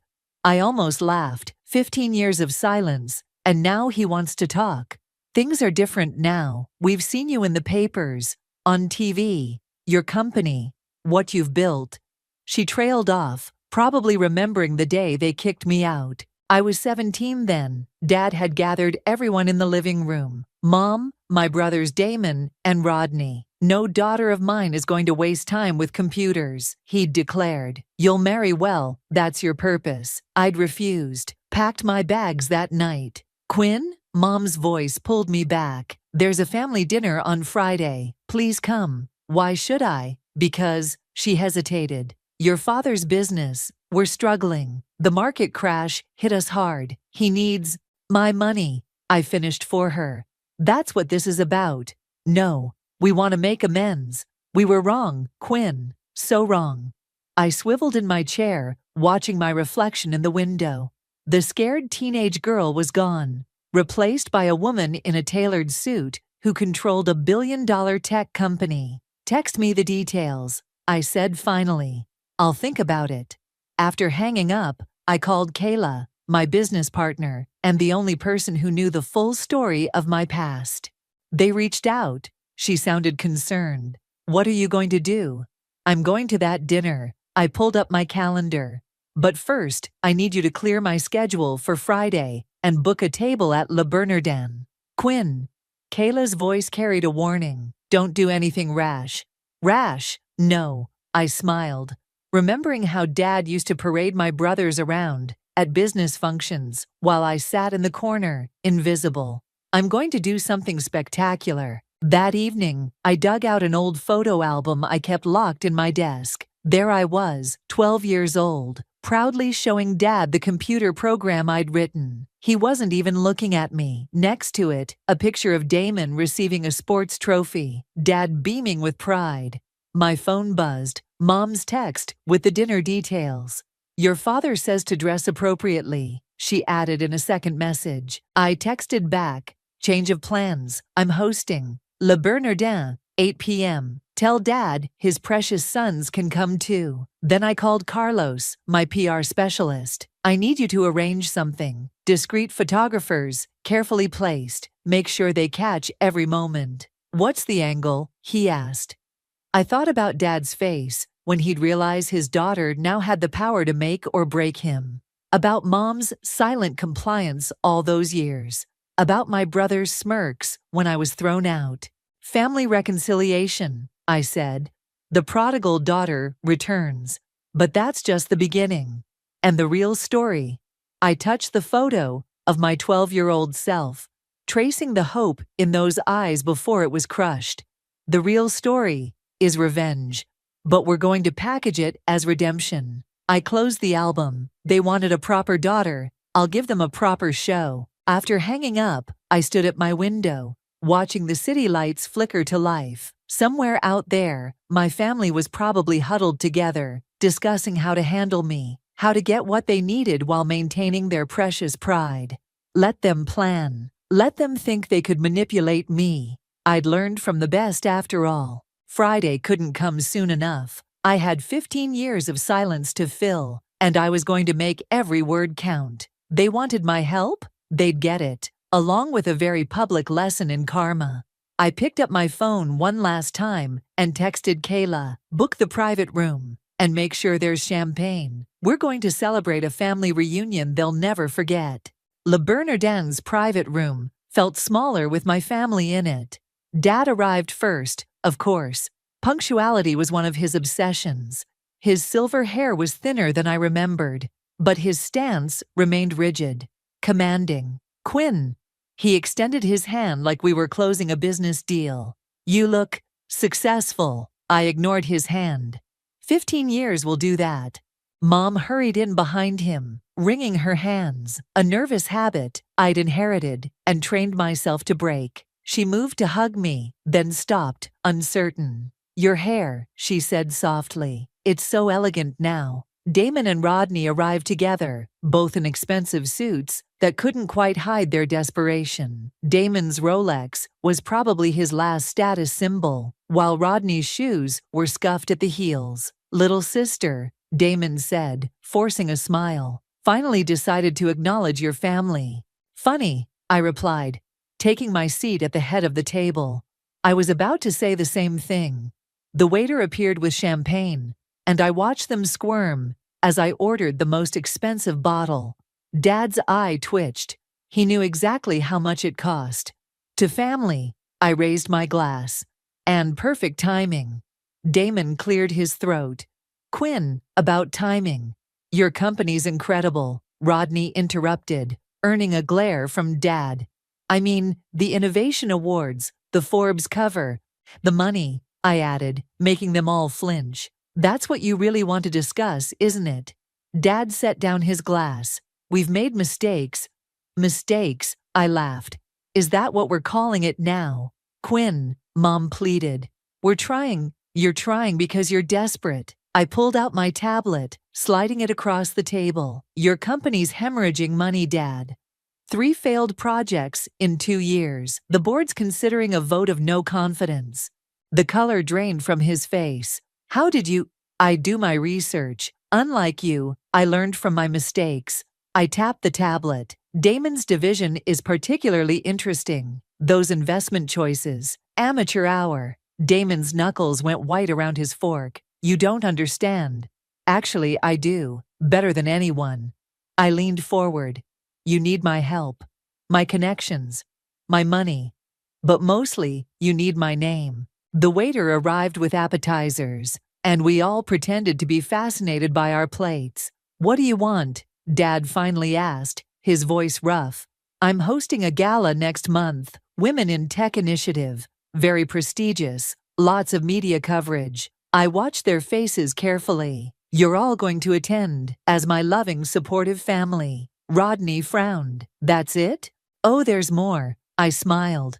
"Dad, you'll give a speech about how proud you are of your daughter's achievements." "Damon, you'll announce a new division in your company, focused on supporting women in STEM fields." "That's ridiculous," Damon sputtered. "Our shareholders will love it. Trust me, I've done the math." I turned to Mom. "And you, Mother, will be the face of a new scholarship program for girls interested in technology." The silence was deafening. Dad's jaw clenched so tight, I thought he might crack a tooth. "And if we refuse?" he asked. "Then I'll watch from my office as your empire crumbles." I shrugged. "Either way, I win." Mom touched Dad's arm. "Colin, maybe." "Fine," he cut her off. "We'll play your game." "It's not a game." I stood up, dropping my napkin on the table. "It's karma, and we're just getting started." "You've become quite the manipulator," Damon said bitterly. "I learned from the best, big brother." I gathered my things. "Carlos, my PR specialist, will be in touch with details. Don't worry, he'll make sure you all look appropriately progressive and enlightened." "Quinn," Mom called as I reached the door. "Was any of this, did you really want to reconnect?" I turned back, seeing the hope in her eyes, the same hope I'd had all those years ago. "You know what's funny?" I said. "If you'd reached out before you needed something, this might have gone differently." I left them sitting there, surrounded by expensive food and bitter realizations. Outside, the night air felt clean, liberating. My phone buzzed. A text from Kayla. How'd it go? Perfectly, I replied. They took the bait. Call Carlos. It's time for phase 2. As my car pulled up, I caught my reflection in the window. I looked exactly like what I'd become. Powerful, untouchable, and absolutely merciless, just like they'd taught me to be. This is delicious, Carlos said, taking another bite of his croissant. Almost as delicious as your plan. We were in my penthouse office, surrounded by mood boards and event layouts for the gala. Kayla sat cross-legged on the floor, sorting through potential media contacts.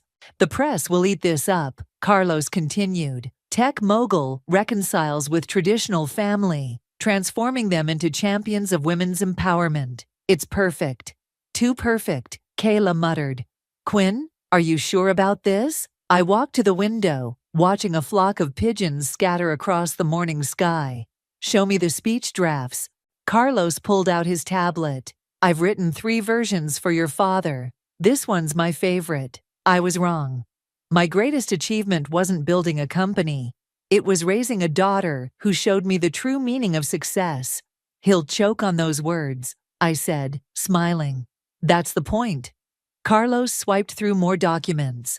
Damon's announcement about the women's STEM division is ready too. We've already leaked hints to industry blogs. My phone buzzed. Speaking of Damon. Excuse me, I said, stepping into the hallway. We need to talk, he growled. Alone. 20 minutes later, I found him pacing in the lobby of my building. He looked worse than at dinner, tie loose, hair disheveled. Making me come to you? He sneered. Power move. My building, my rules. I led him to a private conference room. What do you want? He ran a hand through his hair. This little revenge fantasy of yours, it needs to stop. Or what? You don't understand what's at stake. He slammed his fist on the table. Dad's company isn't just struggling. We're weeks away from collapse. The board meeting next month. I know all about the board meeting. I sat down, crossing my legs. Just like I know about your offshore accounts. His face went pale. How did you? The same way I know about Rodney's gambling debts. The same way I know Mom's been secretly taking anti-anxiety medication for 20 years. I leaned forward. I did my homework, Damon. All of it. So this is blackmail? This is opportunity. Play your part, and I'll make sure the board sees your new initiative as innovative leadership. The women's STEM division will attract fresh investors, positive press. And if I refuse, then I'll watch you drown. I stood up. Just like you watch them throw me out. He grabbed my arm as I turned to leave. You were always the smart one, he said quietly. Even back then. I should have. I pulled away. Should have what? Stood up for me? Protected your little sister. I was afraid, he admitted, of disappointing him, of losing my place. And now you're afraid of losing everything. I straightened my jacket. Funny how life works out. Back in my office, Kayla and Carlos were arguing over seating arrangements. The media needs clear sight lines, Carlos insisted. Every camera should capture their faces when Quinn announces the scholarship program. Speaking of which, Kayla interrupted as I entered. We need to talk about your mother. What about her? She called while you were gone, wanted to meet for coffee. Kayla hesitated. She seemed different. I remembered Mom's face at dinner, the way she'd almost hugged me. Different doesn't change anything, doesn't it? Kayla stood up. Quinn, I've known you for 10 years. You're not just doing this for revenge. Stay focused, I snapped. Carlos, what's next? He checked his notes. We need your family's measurements for the gala outfits, and we should schedule a photo shoot. Something casual, showing the reconciliation process. Fine, I picked up a layout board. What about the scholarship announcement? Already trending on social media, he grinned. The mysterious tech CEO planning something big. Speculation is through the roof. My phone buzzed again, Dad this time. I ignored it. Quinn, Kayla said softly. What happens after, when the gala's over? I stared at the mood board. At the perfect family portrait we'd create. They learn their lesson. And you? What do you learn? Before I could answer, my assistant rushed in. Ms. Quinn, your brother Damon is talking to reporters in the lobby. What? I pulled up the security feed. There he was, surrounded by journalists, looking straight into the cameras. My heart stopped. He's going off script, Carlos said, already dialing his contacts. I watched Damon's lips move, unable to hear his words, but recognizing his expression, the same one he wore the night I left. Get him out of there, I ordered, now. As my team scrambled, I remained frozen, watching my carefully constructed plan teeter on the edge of chaos. Maybe Kayla was right. Maybe this wasn't just about revenge anymore. Maybe it was about something much more dangerous, hope. Your brother's interview is everywhere, Carlos announced, tossing a stack of newspapers onto my desk. But you need to see this. The headline screamed across every front page: Tech mogul's brother confesses, we failed her, and family drama behind Silicon Valley success story. I scanned Damon's quotes. Our father was wrong. Quinn proved that. Now we're trying to make amends, to be the family she deserved. He went rogue, I said. But he stayed on message. Better than on message, Carlos grinned. He cried, Quinn. Actually cried on camera. The internet's eating it up. My phone lit up. Mom again. Third time today. This time, I answered. Have you seen it? She asked. Damon's performance. Yeah. It wasn't a performance. She paused. I'm at the coffee shop near your office. Please, Quinn. 20 minutes. I found her at a corner table, hands wrapped around an untouched latte. She looked smaller than I remembered, more fragile. You're not wearing makeup, I observed, sitting down. I stopped. She met my eyes. After you left, it felt pointless, pretending. Like you pretended not to see what was happening to me. Her hands trembled. I was weak. Every time he dismissed you, I died inside. But I stayed silent. For 15 years. No. She reached into her bag, pulled out a worn folder. I kept everything. Every news article about you. Every achievement. I followed your journey, Quinn. In silence, in shame. But I followed it. I opened the folder. There I was, from my first startup to my IPO. Pictures, clippings, printouts from tech blogs. Some were tear-stained. Why are you showing me this? Because you need to know, her voice cracked. The scholarship program you want me to represent. I want to do it. Not for show, for real. My coffee arrived. I stirred it slowly, buying time. Dad won't like that. Your father just got a call. She leaned forward. The board is moving up their vote. They want him out, Quinn. Unless I help. I closed the folder. And what do you want, Mom? Really want? A chance. She touched my hand. Not just to fix the past, but to do something meaningful. These girls you want to help? I see you in all of them. My phone buzzed. Kayla, reminding me about the gala preparations. I should leave. This wasn't part of the plan. Show me, I said instead. What? Show me you mean it. Come to my office, meet my team, see what we're really building. An hour later, Mom stood in our innovation lab, watching young women code, create, innovate. Her eyes were wide, taking everything in. This is incredible, she whispered. Ms. Quinn, my assistant appeared. Your father's here. He's demanding to see you. I found him in the lobby, face red with anger. What did you do? He demanded. The board chairman just called. Something about a leaked memo. I have no idea what you're talking about. I smiled. But since you're here, let's talk about the gala. Carlos has your speech ready. Damn the gala. He stepped closer. You think you can destroy everything I built? No, Dad. You're doing that just fine on your own. Colin, Mom's voice cut through his rage. She stood in the doorway, steel in her spine. Enough. He blinked, surprised by her tone. Melina, I'm staying, she said. Quinn's showing me the scholarship program. You can either join us in the future or stay in your past. I watched his face cycle through confusion, anger, fear. You're choosing her? I'm choosing what's right. Mom turned to me. Where do we start? Before I could answer, Rodney burst in, out of breath. Dad, the investors, they're calling an emergency meeting. Something about new leadership. Dad's phone rang. His hands shook as he checked the screen. The chairman, take it, I said. In fact, put it on speaker. Let's all hear what the future holds. As Dad's world crumbled around him, I watched Mom explore my office, touching the awards with pride.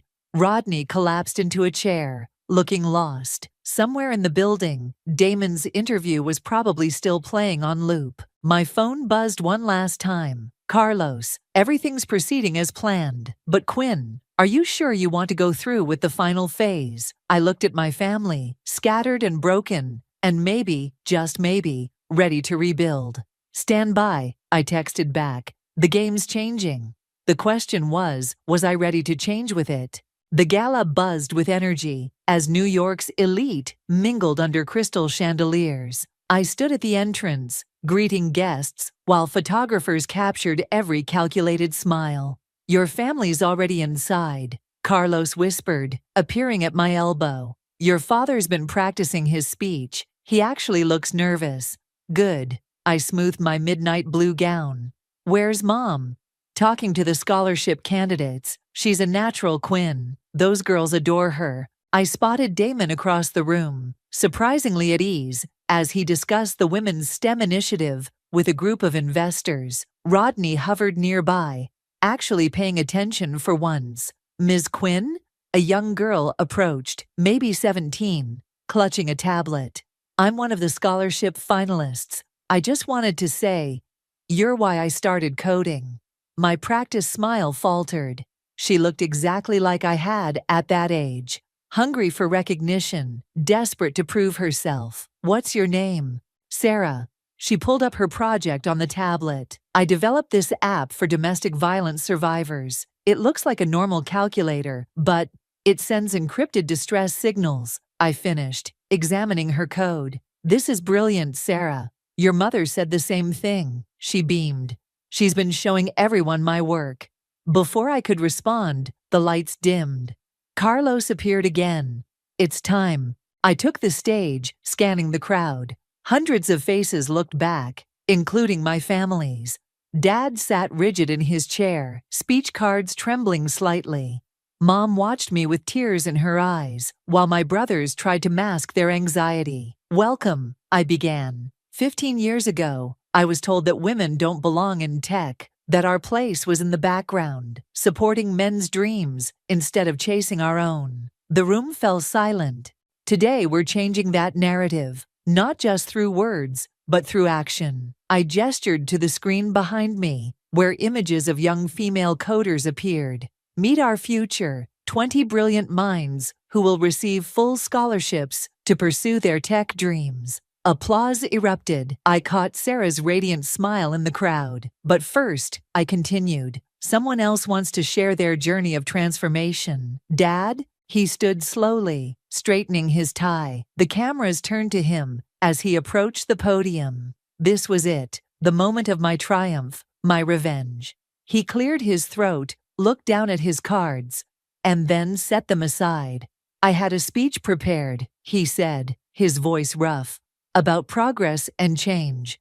But watching my daughter tonight, seeing these young women's potential, he turned to me. Quinn, I was wrong. Not just about you, but about everything. The room held its breath. This wasn't the scripted speech Carlos had prepared.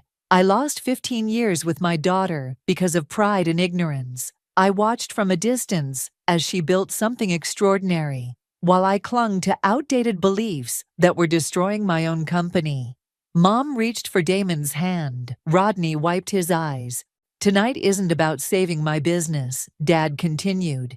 It's about saving our future. These scholarships, they're named after my wife, Melina, because while I was teaching our sons to lead, she was quietly showing our daughter how to revolutionize. The cameras flashed as Mom joined us on stage, followed by my brothers. Dad turned to me, his eyes glistening. I don't deserve forgiveness, he said, but I'm asking for a chance to support the vision you've built, not as your superior, but as a father who finally sees his daughter's brilliance. The applause was deafening. Carlos gave me a thumbs up. This was better than anything we'd planned. But I barely noticed. "The Melina Scholarship Fund," I announced, my voice steady despite my racing heart, "will ensure that no other girl hears no when she should hear fly." Sarah and the other candidates joined us on stage. Mom hugged each one, whispering encouragement. Damon shook their hands, looking genuinely impressed. Even Rodney engaged, asking about their projects with real interest. As the evening wound down, I found myself alone with Dad on the balcony. "Did you mean it?" I asked. "Every word." He stared at the city lights. "The board voted this morning. I'm stepping down as CEO.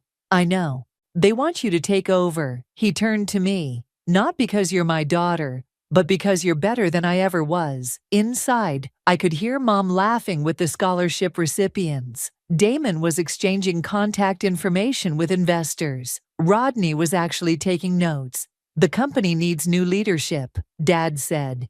"It needs you." I looked at him, really looked at him, and saw something I'd never seen before: respect. "We'll talk," I said finally. "After all, I have some ideas about modernizing the family business." He smiled, and for the first time in 15 years, it reached his eyes. "Your father's speech is trending worldwide," Carlos announced, scrolling through his phone. "The video has over 10 million views. Pearson Transformation is the top hashtag." We were in the aftermath meeting, reviewing the gala's impact. The wall of screens behind us displayed news coverage from every major network. "The stock's up 30%, Kayla added. "Investors are calling non-stop. Everyone wants a piece of the new progressive Pearson empire." I stared at the footage, playing silently on the screens. Dad's emotional speech, Mom hugging the scholarship recipients, my brothers actually looking human. "It wasn't supposed to go like this," I muttered. "No," Kayla agreed. "It was supposed to be revenge. Instead, it's become a revolution," Carlos finished. "Speaking of which, Time magazine wants to do a cover story. The family that changed Silicon Valley." My phone buzzed. "Damon." "Excuse me," I said, stepping out. I found him in the company's lobby, looking up at the massive digital wall displaying our stock price. "Remember when Dad used to say women couldn't understand finance?" He gestured at the climbing numbers. Guess he was wrong about that too. Among other things, I crossed my arms. "What do you want, Damon?" "The board approved your leadership proposal." He handed me a folder. "Dad's stepping down next month. They want you as CEO, me as COO, and get this, they want Mom to head the foundation. And you're okay with that? Working under your little sister." He laughed. "I saw the code those scholarship girls wrote. They're better than I'll ever be. Just like you always were. Flattery won't erase the past." "No," he agreed, "but maybe this will help." He pulled out his phone, showed me an email. "I'm selling my house, my cars, everything. The money's going to fund 10 more scholarships." I blinked. "What?" "Rodney, too. He's actually meeting with Sarah right now. She's helping him develop an app for gambling addiction recovery." Before I could respond, Mom burst in, practically glowing. "Quinn, the foundation just received $1 million donation. Anonymous, but..." She hesitated. "It's from your father. He sold his golf club membership and his collector cars." I sat down hard on a nearby chair. This wasn't how revenge was supposed to feel. "There's more," Damon said. "Show her, Mom." She pulled up a video on her tablet. Dad was being interviewed on a major news network. "My daughter taught me that true legacy isn't about maintaining old power structures," he was saying. "It's about embracing change, acknowledging mistakes, and working to create a better future." "And your company's new direction," the interviewer asked, "is exactly what it should have been 15 years ago. Following Quinn's vision. She saw the future while I was stuck in the past. Now it's time for me to step aside and let her lead." I turned off the tablet. "This doesn't fix everything." "No," Mom agreed, "but it's a start." She touched my arm. "The girls from the scholarship program, they're asking if you'll mentor them." "I don't know if They need you," she interrupted. "Like I needed you. To show us all how to be stronger." My phone buzzed again. Carlos, with urgent news. The headlines flashed across my screen. Tech giant announces historic all-female board, and Silicon Valley's gender revolution begins. Quinn, Kayla appeared, looking worried. There's something you need to see. She led us to the conference room, where the news was playing on the big screen. A group of female tech CEOs was announcing a partnership with our foundation. They were pledging billions to support women in tech. "This is bigger than us now," Damon said quietly. Dad appeared in the doorway, looking uncertain. "The press is asking for a family statement. All of us together." I looked at my family, really looked at them. Mom, standing tall and proud. Damon, finally seeing me as an equal. Dad, humbled but trying. Even Rodney, rushing in with Sarah, excitedly showing off their app progress. "Quinn," Carlos prompted. "What should I tell the press?" I thought about the scared 17-year-old girl I'd been, dreaming of this moment. But revenge had turned into something else, something bigger, more important. "Tell them," I said, "that the future doesn't belong to any one family or gender. It belongs to everyone brave enough to change." Dad smiled. "Now that's a legacy worth building." "Together?" Mom asked. I looked at the scholarship girls watching us through the glass walls, their faces full of hope and determination. This wasn't just about healing my family anymore. It was about making sure no other girl had to fight the battles I did. "Together," I agreed. "But on one condition, we do it right this time." "And how's that?" Damon asked. I smiled. "By breaking every glass ceiling we can find." "You can't hide in your office forever," Kayla said, barging in with a stack of papers. "The transition ceremony is in 2 hours." I was staring at an anonymous email that had arrived that morning. "Your family's transformation is a lie. I have proof. Meet me or it goes public."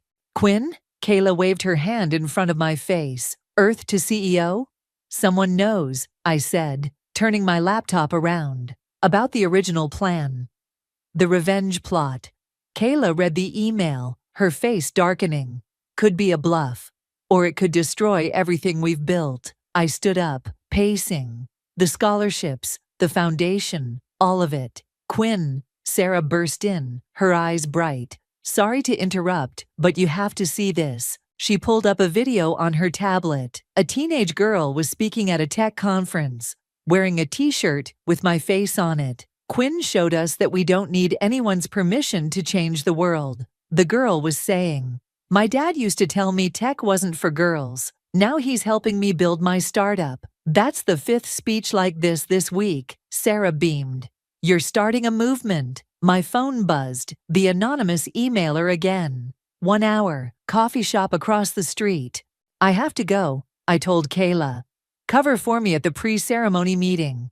The coffee shop was crowded, but I spotted him immediately. Rodney sitting alone in the corner, holding an old USB drive. "You?" I sat down, stunned. "You sent the email?" "Found this while cleaning out my old room." He slid the drive across the table. "It's your revenge plan. All the details, the manipulation, everything. You left it on your computer the night you ran away." My hands shook as I picked up the drive. "Why didn't you tell Dad?" "Because I was ashamed." He looked down. "I saw what you were planning, but I did nothing. Just like I did nothing when they kicked you out. And now? Now I see what you've actually built." He gestured outside, where a group of young girls walked past wearing future tech leader shirts. "This is bigger than revenge. It's real change." "So why the threatening email?" "Because you need to let go of the past." He leaned forward. "The ceremony today. Dad's not just stepping down. He's announcing a complete restructuring. The board wants to name the new headquarters after you." "What?" "But first," he pulled out another USB drive. "You need to decide. This one has proof of what the company was really like before. The discrimination, the sexism, everything. Release it, and you get your final revenge. Keep it hidden, and we keep building the future." My phone buzzed repeatedly. Messages from everyone. Mom asking about the ceremony speech, Dad sending last-minute suggestions for the transition, Damon confirming the new board appointments, Sarah sharing more videos of inspired girls. "Time to choose, sis," Rodney said softly. "Revenge or revolution?" I stared at the two drives, everything I'd planned, everything I'd become. "Quinn!" Sarah appeared at our table, breathless. "Sorry, but there's an emergency. The scholarship girls. They're all here. They want to show you something before the ceremony." In the lobby of my building, 30 young women stood waiting, each holding a laptop. As I approached, they opened them in unison, revealing a synchronized display across all screens. "We wrote this together," Sarah explained. "An AI program that identifies and counters gender bias in corporate communications. We call it the Quinn Protocol. It's already being adopted by major tech companies," another girl added. "Your father's company will be the first to implement it fully." I felt tears forming. "You did this. You showed us how," Sarah said simply. "Now we're showing others." My phone buzzed one final time. "Carlos, media's here for the ceremony. Everyone's waiting." I looked at Rodney, then at the drives in my hand. With a deep breath, I dropped them into the lobby's decorative fountain. "Let's go change the world," I told the girls. For real this time. In the auditorium, I found my family waiting backstage. Mom was coaching the scholarship recipients. Dad was practicing his introduction. Damon was reviewing the new corporate structure with board members. "Ready?" Kayla asked, appearing beside me. I watched Sarah lead her team to their seats, their faces glowing with possibility. Watched Mom stand tall as reporters approached her about the foundation. Watched Dad prepare to publicly hand over his life's work to his daughter. "Quinn?" Rodney touched my arm. "The revenge plot. Are you sure about letting it go?" I smiled, thinking of all the girls who would never have to plan revenge because they'd be too busy planning their futures. "Some things," I said, "are more powerful than revenge." The lights dimmed.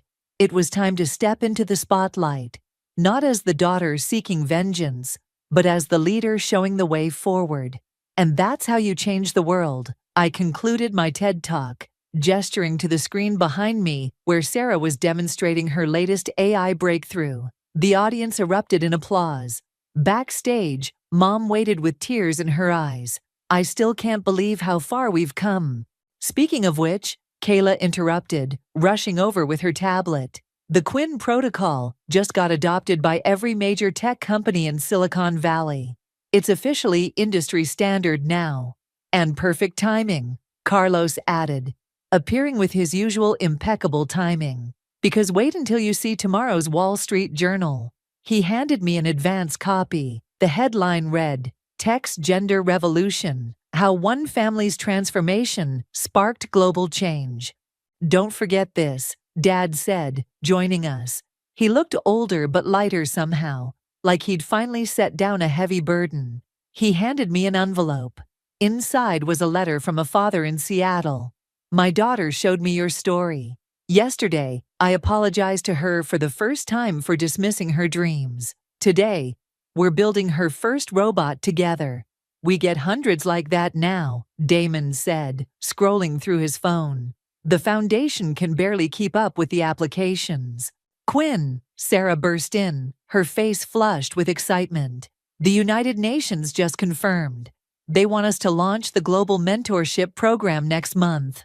I smiled, remembering the scared teenage girl I'd been, plotting revenge in her bedroom. If only she could see us now. "Ms. Quinn?"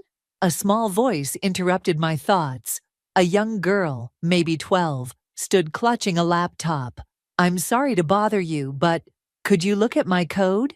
"Of course." I sat down, patting the chair next to me. "Show me what you've got." As she opened her laptop, I noticed my father watching us, his eyes soft. He walked over, pulled up a chair. "Mind if I learn too?" he asked the girl. She beamed. "I'm building a program that helps kids stand up to bullies. See, it works like this." Rodney joined us, then Damon, then Mom. Soon we were all huddled around the laptop, watching this young girl explain her vision for a better world. "Quinn, Carlos called softly. The press is asking about the family photo. I looked at my family, really looked at them. Mom, now a fierce advocate for women's rights. Dad, mentoring young girls in coding. Damon, revolutionizing corporate culture. Rodney, using tech to help addiction recovery. All of us, transformed. Actually, I said, let's make it bigger than family. We gathered on stage. My family, Sarah and her team. The scholarship recipients, mentors, and that brave little girl with her anti-bullying code. Hundreds of faces, all part of this revolution. Wait, the photographer said, we need a caption. I thought about the USB drives at the bottom of that fountain, about revenge transformed into revolution, about fear turned into force for change. How about the future is all of us, Sarah suggested. Perfect, I said, as cameras flashed. Later, in my office, I found one last letter on my desk. It was from my younger self. I'd written it the night I left home, full of anger and plans for revenge. Dear future me, it began. I hope you make them pay for everything they did. I picked up a pen, turned the letter over, and wrote, Dear past me, we did something better than make them pay. We made them change. And in doing so, we changed too. Your anger built a revolution. Your pain created possibility. Your revenge became redemption. You won't believe this now, but someday Dad will teach coding to young girls. Mom will fight for women's rights. Your brothers will champion change. And you? You'll help thousands of girls write their own stories. That's the thing about revenge. Sometimes it transforms into something more powerful. Hope. Keep coding. Keep fighting. Keep believing. Love, Quinn. A knock at my door. Sarah again. Ready? The new scholarship candidates are here. I stood up, tucked the letter into my desk. Through my office window, I could see the city skyline, dotted with buildings where women now led companies, where girls learned to code, where the future was being rewritten. Quinn? Mom called from the doorway. Your father wants to show the girls his new mentorship program. I smiled. Tell them I'm coming. We've got work to do. Because that's the thing about changing the world. It's not about revenge or redemption. It's about revolution. And revolutions, they never end. They just grow bigger, stronger, more unstoppable, just like us.